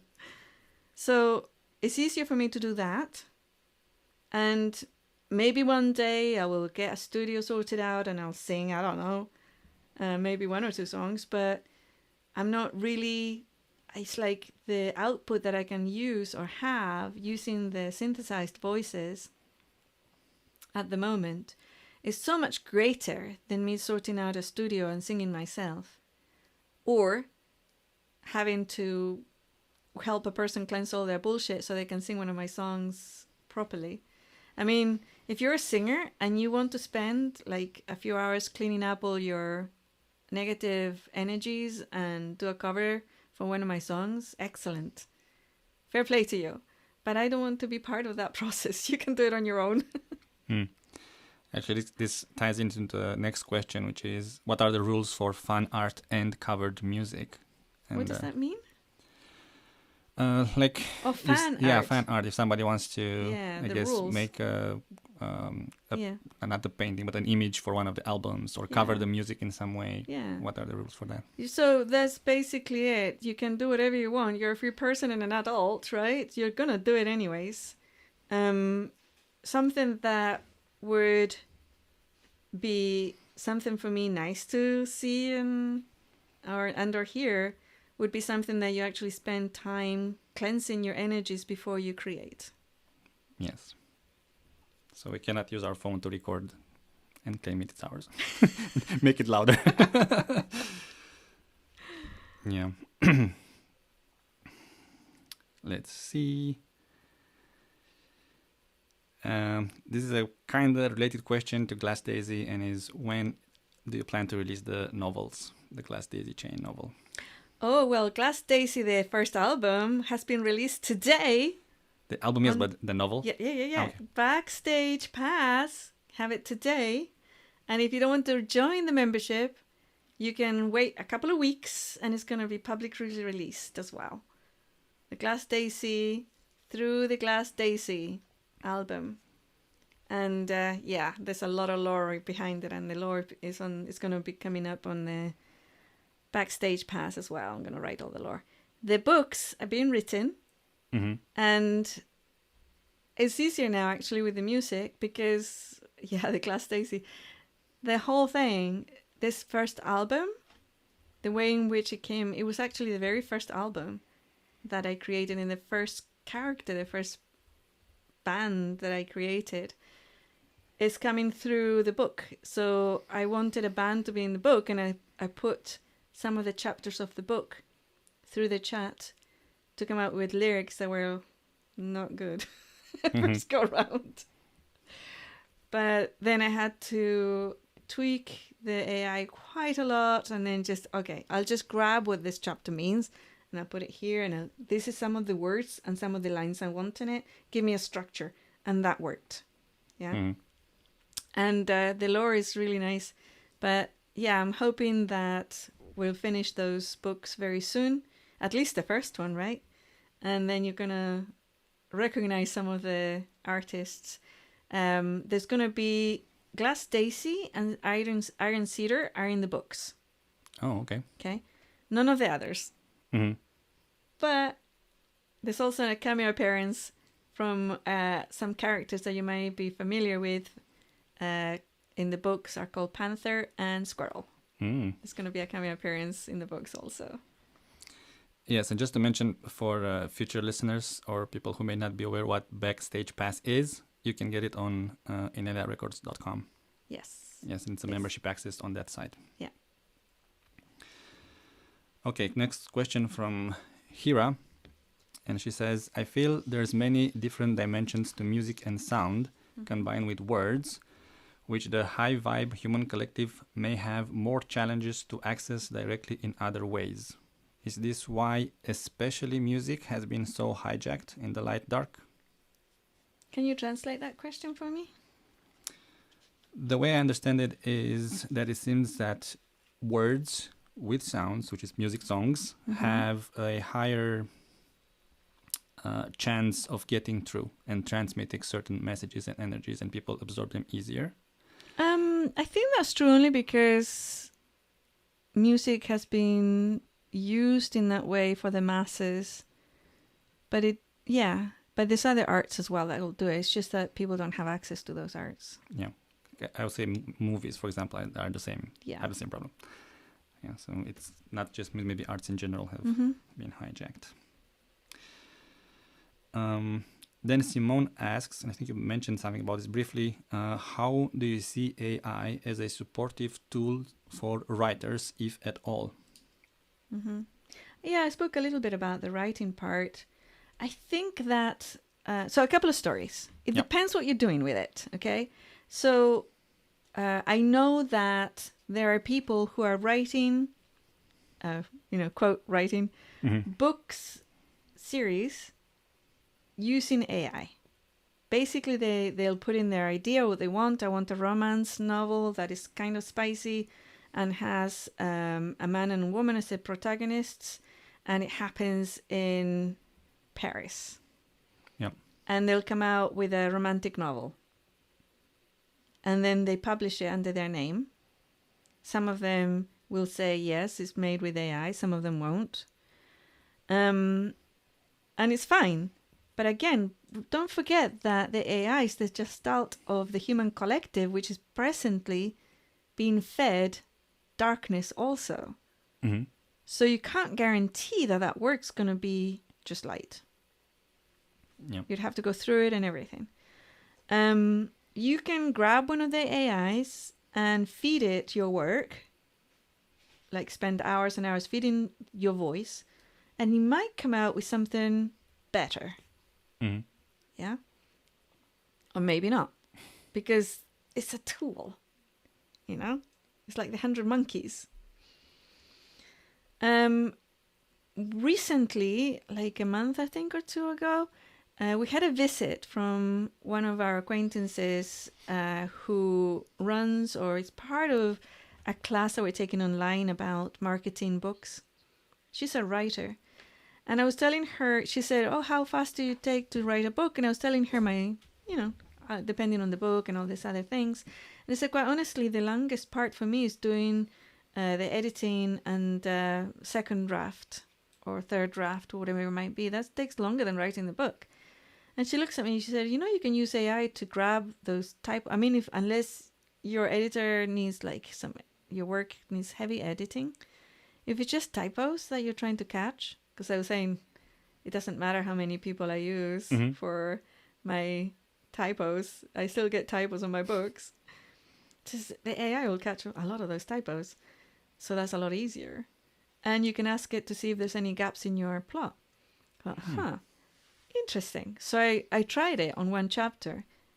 And sure enough, it highlighted, because I told it to highlight it, highlighted a few typos, like 5 or 6 typos in the chapter. And then it also listened when I said, give me some feedback on any plot gaps. It gave me suggestions about things. Some of them were garbage suggestions. But there was one that was really good, a good suggestion, which is a section of the first chapter that didn't have enough world creation on it. So I thought, oh my God, that's really good. So I went back and redid that, right? Now, I tested it. Well, while I did that, it was really great, excellent. And then at the bottom, the AI said, would you like me to write the next chapter for you? I'm like, no, but I want to know what it comes up with, right? So I said, yeah, okay, write me the next chapter. Write me the first 3 paragraphs of the next chapter. And it was absolute garbage. It didn't go anywhere near where the process is. And I think it's because my process is very specific. For me, writing a book is like reading a book. I go into that field of potentiality and I read a book and then I just put it onto words, right? And the AI can't do that. Yes. So it's like, yeah, thanks, ChatGTP. I think I'll take it from here. It didn't quite manage it. And the same with articles and things like that. Whenever it asks, because I've been feeding it information, so I thought maybe it would be getting a little bit better. But if I feed it some information for typos, and then when it always says it, would you like me to rewrite it in this way or the other? When I press yes, it's dead. It's a dead text. Like, no, can't use that. So that's the uses and not so good uses of AI, to me personally. But other people are writing whole series and making a ton of money writing popular novels, not really writing them by using AI, So it depends what you want to do with it. Yes, I believe in the first part you've mentioned that the AI for music, you perceive it to be slightly better than the AI for words, or did I misunderstand? No, I didn't say that. No, Oh, okay. no. Maybe I misheard. I think that, I suppose, for writing books, for me, the AI, maybe this is what you understood as that. For me, writing books using an AI, words, is garbage right now. Yeah. But to synthesize music is better. Yes, that was it. It's not perfect. Mhm. I still need to rework the work quite a lot. But it's better than trying to write words with it. Yeah. Yeah. All right. Next question from Shervin. He says, please, please, please, please, will there be a flamenco cante in the future at ineliarecords.com? Actually, I don't know. I'm going to have to ask permission. But for my sister's birthday, and she lives in Sevilla, I wrote her a song that is a Sevillana. It's not flamenco. It's a Okay. Sevillana. Oh my God. It took me 2 full days to teach Suno what a Sevillana was. I don't know. It what was tough. I mean, Sevillanas have a very specific structure because there's a dance that you do with it. Mhm. And the dance does not change. It's the same dance. And it has to have, oh my God, it's very, very specific. The sound specific. The first iteration sounded like a Mexican, what are those bands with the big hats? Mariachi? Yeah, it sounded like mariachi dance. And the accent, it was completely different because Seville accent or Spanish accent sounds nothing like Mexican accent, but Mhm. the AI only knows Spanish as Mexican. Yeah. Yep. So it was really tough. It was really tough to do it. Mhm. Okay. Then next question, and it's a bit broad from Madeline. How would the old way of creating music be affected by the new music? Thank you.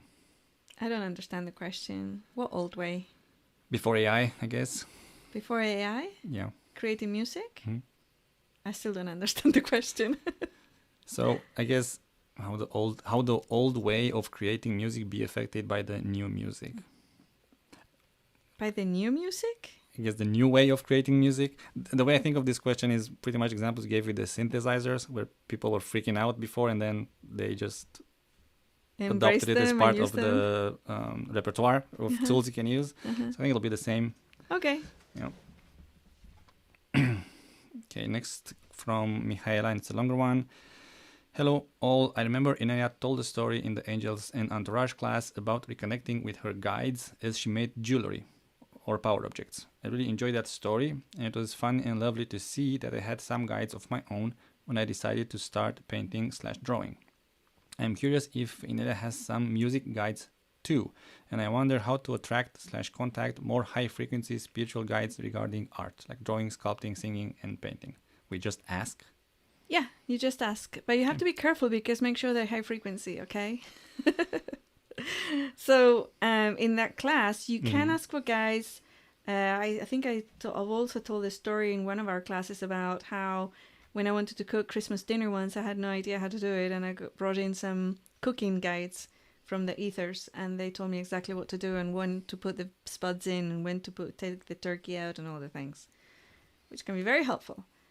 With regards to the power objects, I used my lineages, which were alchemist lineage, the Machi lineage, Native American, and the psychic lineage of the Gypsy lineage of my mother's.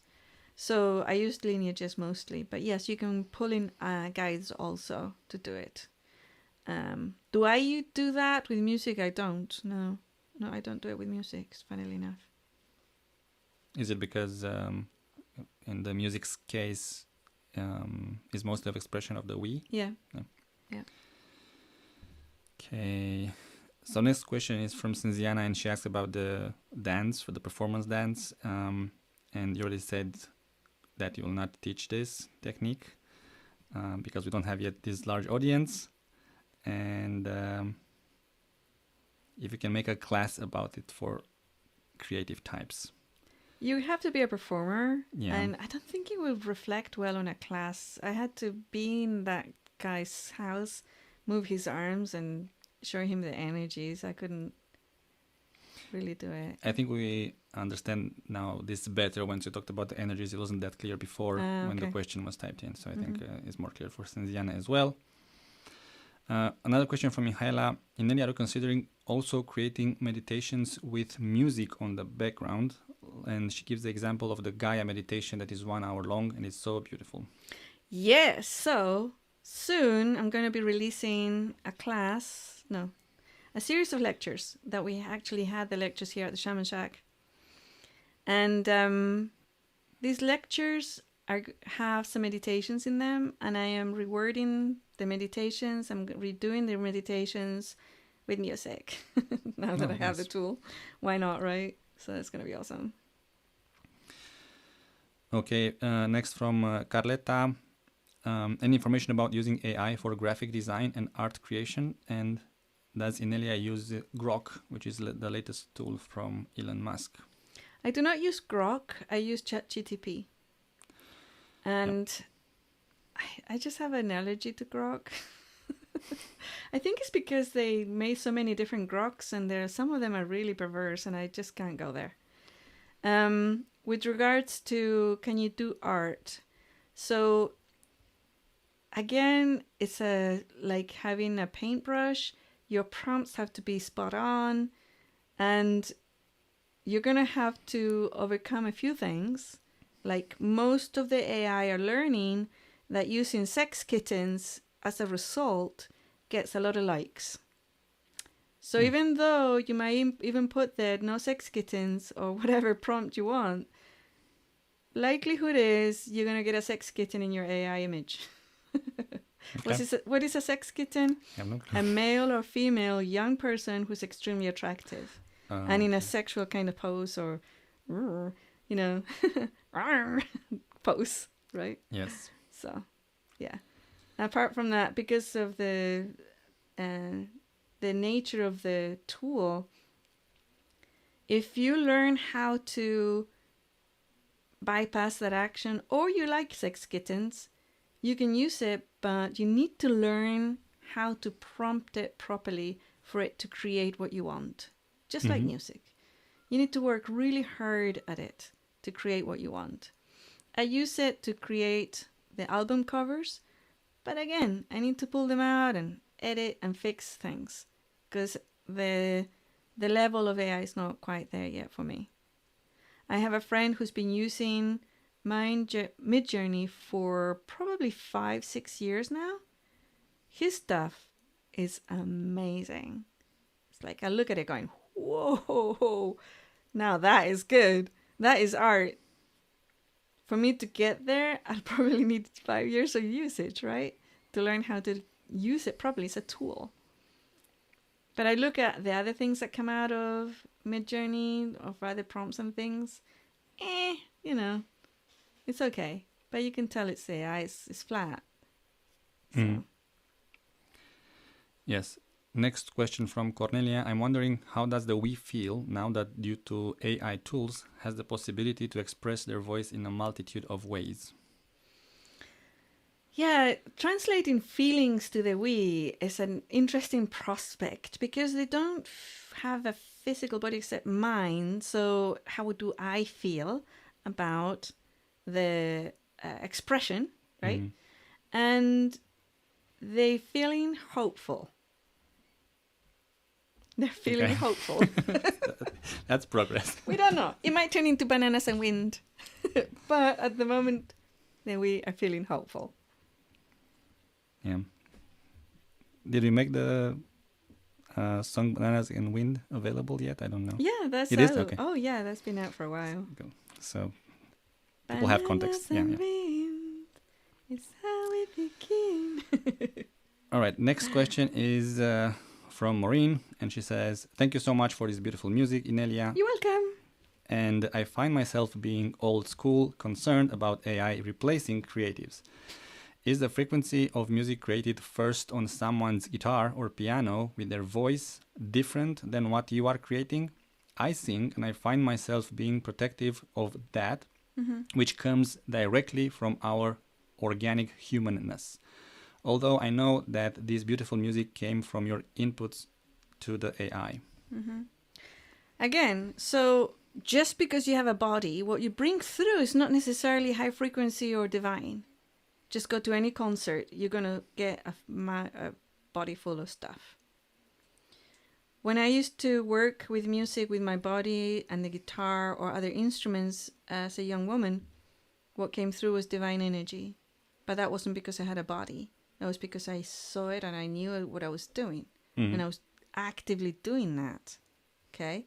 Yep. And my body and my soul, even though it had programs, in that moment of creative power, that wasn't present.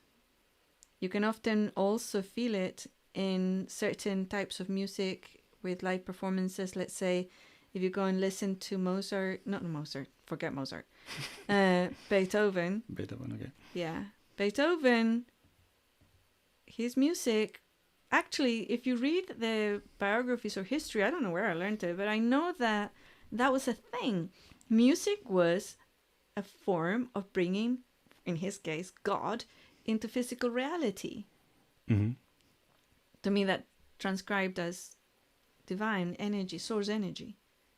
And I listened to a lot of it growing up. And other, Vivaldi, for example, does it too. So if you listen to a live performance with an orchestra that is well connected to that music, which is the bringing in of divine energy, even though they might not know it, you're going to get covered in goosebumps and start crying because it touches your soul. Yeah. If you listen to the same music in a really good stereo system, you'll get close but not quite there. With my work, what I found, and surprised me as well as other people, I'm sure, is that I can reproduce what I did with my body and my instrument using digital tools. The instruments and the energy, like I said before, if I'm in a bad mood, what comes out is BS. It's not good. I delete it. And often it's like, oh, that was really bad. How am I feeling right now? Oh, okay. I'm a little bit upset or I'm a bit hungry right now. So yeah, I'll take care of that and then come back to it. So just because you're using a guitar or piano or your body doesn't mean it's going to be good or high frequency or different to anything that's out there. You have to go beyond that and touch the source. And then once you touch source, it doesn't matter how you express it. If I had a band, then I guess I have to look about how many hours of meditation they'd have to go before they could play the music. So I could sing it, if I could sing it, possibly we could get there. Yeah. But the more people you bring in, the more egos and the more stuff you're going to bring in. I love live performance of a good performer. Their live performers are special and amazing and great. And if I could do that, I would. I used to do it. That was me, right? I was a live performer. But yeah, difficult. At this level of frequency, I don't know. So just to add to Maureen's question, I remember listening for the first time to Roxy Vale and Iron Cedar, which are my favorite. Mm-hmm. And I was using headphones and I could not believe the level of detail. Like you hear breathing, you can hear like emotion and like, is this AI? I could not believe it. It felt very human. Exactly. Yeah. I was surprised. Yeah, that takes a lot of prompts. Okay, so it was intentional. It wasn't like, yeah. Yeah. It's very cool. Yeah. But it's getting better, I think. And that's part of the copy, right? Not copyright, but the copying. The AI knows how long a human breath lasts, when they need to breathe again. And you can put in your prompts, I want to hear the breath. Okay. Right? And like I said, when I first started with this work, before I brought in Iron Cedar, Luke Lake, and Leo Mar, I was writing music that I could eventually sing myself. So you had to have a certain bandwidth of like key, yeah. Mhm. And what's it called? The Range? the range. Yeah. You know, a certain range, and breath Span. span. Yeah. Yeah, because those are my limitations at a physical level. So, Glass Daisy and Roxy Vale and Alicia, they all have very similar ranges, keys, and expressions of like sound. Yeah. Some of them, like Glass Daisy and also the electronic stuff, I purposely turn sometimes the voice into what's that called when it goes synth? You know, you have a voice and then you synth it up into reverb. Reverberation. That's it. Thank you. And with that, then you know you're using a synth, right? You know you're manipulating the voice sounds to sound different or to be more spacey or whatever. So you can do that too. Yeah, I can hear that with Look Lake, but Iron Cedar and Roxy Vale are very natural, at least here to me. So we are a bit over time. We have like maybe 3 more questions. Okay. But before we get to that, I think I can change the kind of the camera. We want to also let people know where they can get the bundle, the classes bundle for us. Perfect. Just going to do that now. Okay, hopefully it didn't break anything. It still works. It still works, I think. Yay. Yay. So I'm also paste the link on YouTube, which is ineliabenz.com/creativity. And I put That's that in okay. chat. Your bundle of all the tools if you want to get there. Yes, and we kind of looked through all the classes and selected the ones that are highly relevant to this event. And like Nature of Reality, where there's an exercise specifically on how to pull things out of the field of potentiality. The truthing class, the collective bubbles class, and the supercharged learning. So, don't spend forever learning this stuff. Yes. And that talks about mapping, more details in the class. And for people participating live, when you click on the link, you'll see the price $199. To get it down to $99, use the coupon creativity. So when you click on checkout, there's a text box field when you can put a coupon and use creativity, and you'll get an even further discount. So this is for people listening live. This will be on, I think, for 3 hours after we close the live view. So don't dilly-dally on that deal. Okay, so now let's get on to the last questions. And let's see. Marina asks, where does the music come from? Does the music come to you? Like, do you hear a melody and create a complete song from there? And what is the process of writing your lyrics? I'm wondering how they come to you, because they are touching, high frequency, storytelling, interesting, and it feels so much like you're speaking right to my heart and soul. Yeah. Thank you. Yeah. All right. So where does the music come from? I talked a little bit about that. I'm interested in genre, and I mean the style of music. So a lot of the music comes from me wanting a certain style of music, and then I put in what keys I want, because like I studied music professionally, and there are certain keys, progressions that will lift your frequency, lower your frequency, make you scared, make you happy. This is well known. It's nothing that I've invented. And I will use those progressions to get something expressed, right? Yeah. So, for example, everybody might recognize doo-dum, doo-dum, doo-dum, doo-dum, doo-dum, doo-dum, Okay, we've had enough. right? Scary. Scary. Oh. Right? Scary. Those are scary sounds. We know what a scary sound sounds like. And then we know like certain songs that we know that makes us happy. Yeah. So We are the champions, my friend. Dun, dun, dun, dun. Well, whatever. Right? So I'm not going to be singing right now. Yeah. We know that those progressions have an effect, and in music theory, you learn these things.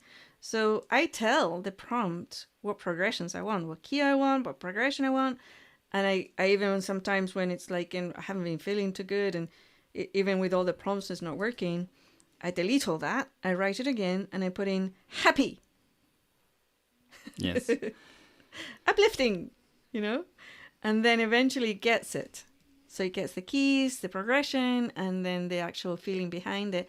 But I will still scan it. I have some really good headsets, and I will scan it really well to see that all the stems have the thing that I want in them. Yeah. And if one of them is off, I will delete it. So yeah, and some of the music is very masculine, some of them is very feminine, and it all comes through the energy of the human collective. Like I said, you can use these tools. The AI tools are just gestalt of the human collective. It's all the stuff that humans have made, and it's in the internet. It's all human.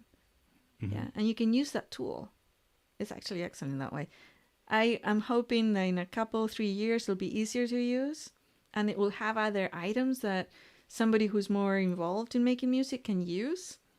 Like literally write maybe all the notes, and they will follow through, because I tried doing that, and it didn't work. It didn't do it, So it'll get better, I'm sure. So something that was not obvious to me until you talked more deeply about the process is how much it matters that you are a trained musician. I guess you're right. I hadn't thought of it that way. It does. Yeah. I know very little about music. I know some enough to recognize the things that you're talking about, and I realized it had never occurred to me to ask for a progression or for a key. I'd be like rolling the dice most of the time. Yeah. But you being trained are able not only to steer, like giving correct feedback, but also be very specific. Yes. So I think that matters. That's what I would observe. Yeah. Yeah, there's also within listening, you can hear some glitches sometimes. Mm-hmm. And I'm like, I actually brought it into, I think it was Adobe Audacity. I can't remember the word of it. Audacity, yeah. Audacity. Mm-hmm. And it has it shows you the sounds in pictures, colors. And I tried to remove the glitches, and it just did not work. I spent hours trying to change that, and it didn't work. So we're limited. But then I listened to a new single that came out. I said, what is on in the charts? Listened to #1 chart thing. It was 10,000 times more glitchy, and I'm going, okay, that's just my perfectionism coming through. It's fine. It's just fine. It can also be a problem when you're trained. You hear all sorts of things that people like. Yes. That's fine. I can't hear anything. Yeah. It's perfect. And Marina also adds, I love writing myself, and I was wondering if you would allow me to map to your skills. All of my tools are created for you to map to my skills. Every single one of my tools, classes, courses, lectures, everything is for you to map to it. All of it. So that's a yes. That's an absolute Make yes. sure you understand. Yes. Yes. Next, we have a question from Kara and myself. I'm going to wrap it into one. And Kara says, can we have a good pump-up song to get ready or for a workout? And I will add to that, do you see in the future a way for the public for you to take in song requests from your fans in a way that is supportive for you in your work? Yeah, $20,000, you'll get your own song. All right, so then we need a Kickstarter for that. And then get very specific on what we want. Yes. All right, there's a way in. Woo! Well, it's a sponsor of the arts, right? Yeah. It's like, yeah. I can spend 3, 4, 5 days creating a song for you, or stepping into the Human Collective and creating 20 songs for the Human Collective. So Yes. yeah. And I don't mind. I love doing that. I've actually done dedicated songs to my friends and supporters, people who have already sponsored me. And it's a beautiful process because you tap into the person and what they like, what they don't like, or what's coming through for them. Sometimes it's not the same as what they asked, Yeah. you know, but it's beautiful. It's a beautiful process. So. Okay, next question is, I think from Sandra, but not sure I can write down. Do you think publishing this type of music will create a ripple effect of other creators mapping into it? I hope so. I mean, that's the whole point. Yeah. I sure hope so. Yeah, that's why I'm giving you all the little details and the tools, and so you can map to it, right? And do it yourself. All right, and I think this is the final question from Maria Angela in the Telegram chat. It's a bit long, let me read it first. Well, I like more calm music, not shouts, and I don't like electronic effects that let you not hear the voices. I must admit that the electronic effects don't resonate with my heart. The voice for me is very important, and the melody has to be harmonic, flow, and make flow. The actual pop music is for me therefore not what I like or choose to hear, but many times I try to search if there is a singer, man or woman, that feels what sings. But yes, the other things are the lyrics. In the last 2 years, I have been more and more aware about the low frequency in them. Sometimes I feel them ridiculous and totally decent, and some songs have lyrics one would like to change. And I am learning to change them. So I guess there wasn't a question, but I would say listen to Iron Cedar or Roxy Vale. There's a lot of voice there. Yes. There's plenty of voice. Indeed, yeah. All right, and And this I've- concludes the questions. And very melodic also is Glass Daisy, right? Very melodic. Yes. Yeah. Yep. All All right. Perfect. Thank you, everybody, for turning up. Yay. Yay! And I think we have one more song, another version of Flow to Me to conclude the event with. Yay! Who's going to be singing this one?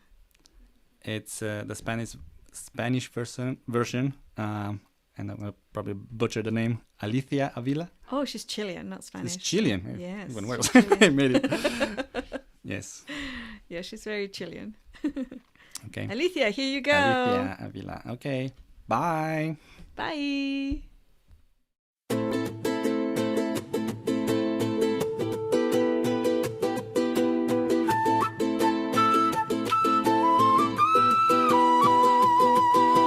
Amanece y el día llama por mi nombre. Rayos dorados me invitan a responder. La tierra me entrega sus frutos sin pedir. Los tomo en mis manos, lo que quiero vivir. Siento la vida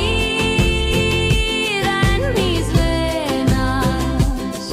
When the moment is mine, lo demás sigue su río y yo sé esperar.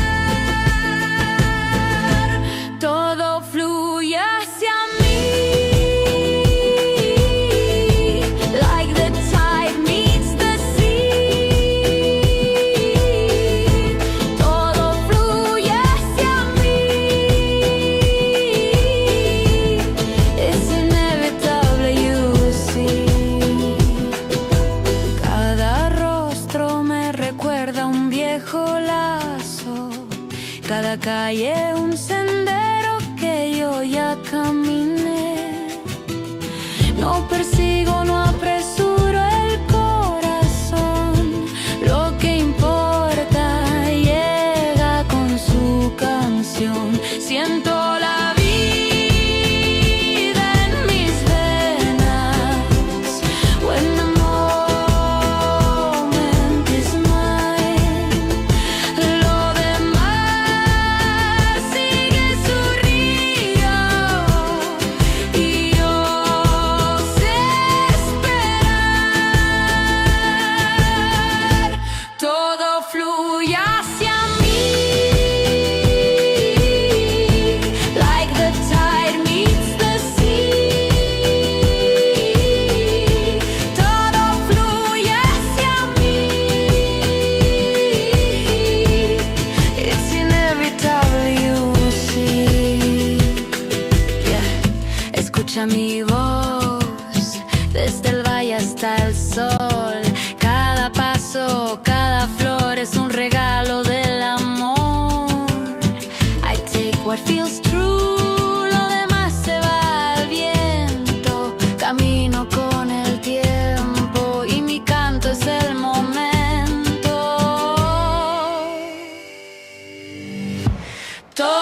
truths beneath our feet, invisible, complete.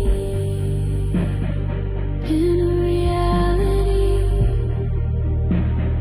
holding us still, turn so quietly, bending our will, caught in the shimmer, lost in the spin. Everything ends where we begin.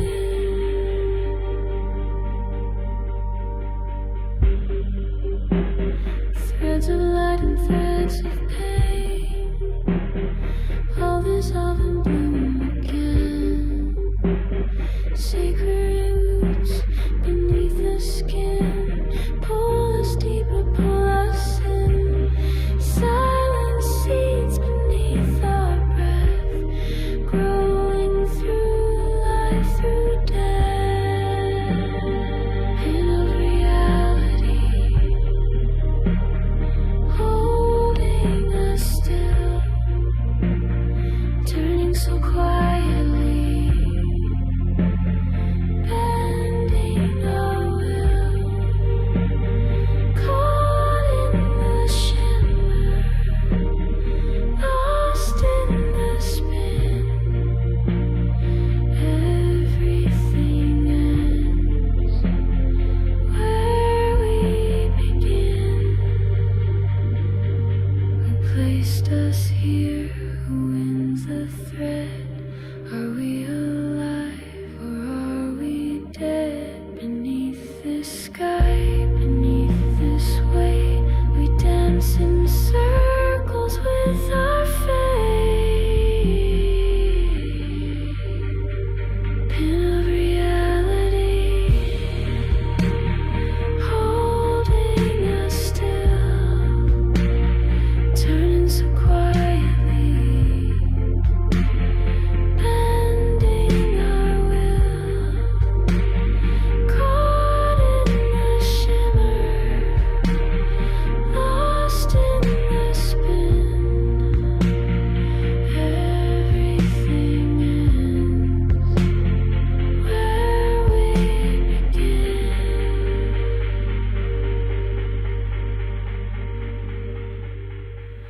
Balanced on the head of a pin,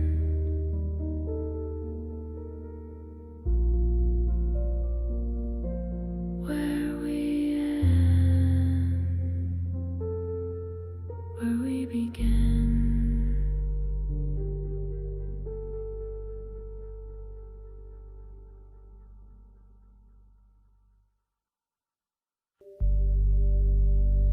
Balanced on the head of a pin, everything begins again.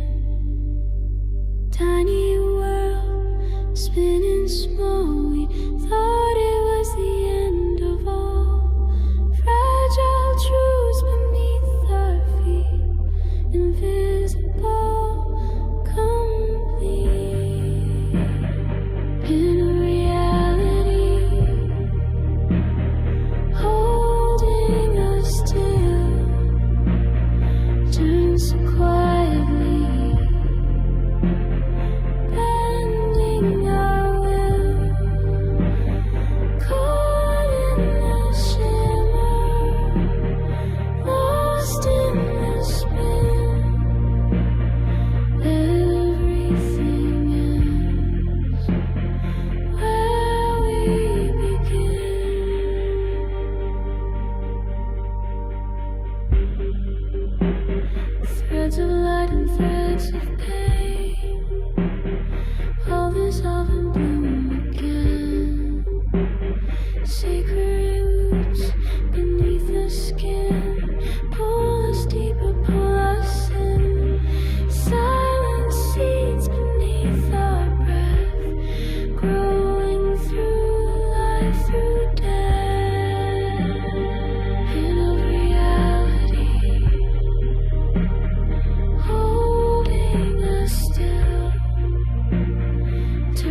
so quietly, bending our will, caught in the shimmer, lost in the spin. Everything ends where we begin. Who placed us here? Who wins the thread? Are we alive or are we dead? Beneath this sky, beneath this weight, we dance in circles with our fate. Pin of reality, holding us still, turning so quietly, bending our will, caught in the shimmer, lost in the spin. Everything ends where we begin.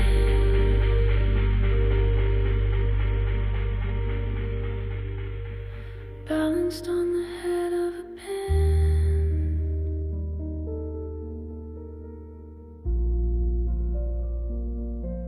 where we end, where we begin.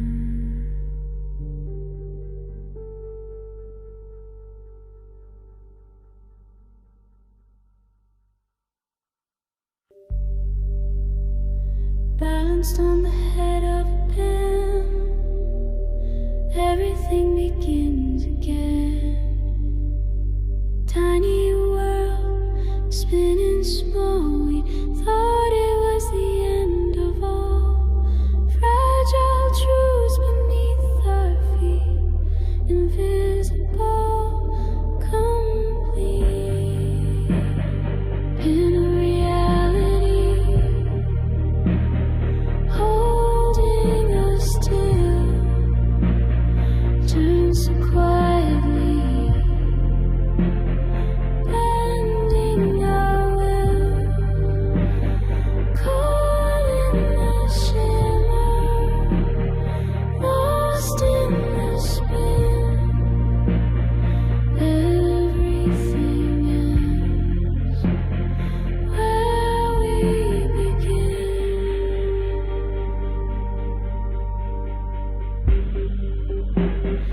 Threads of light and threads of pain.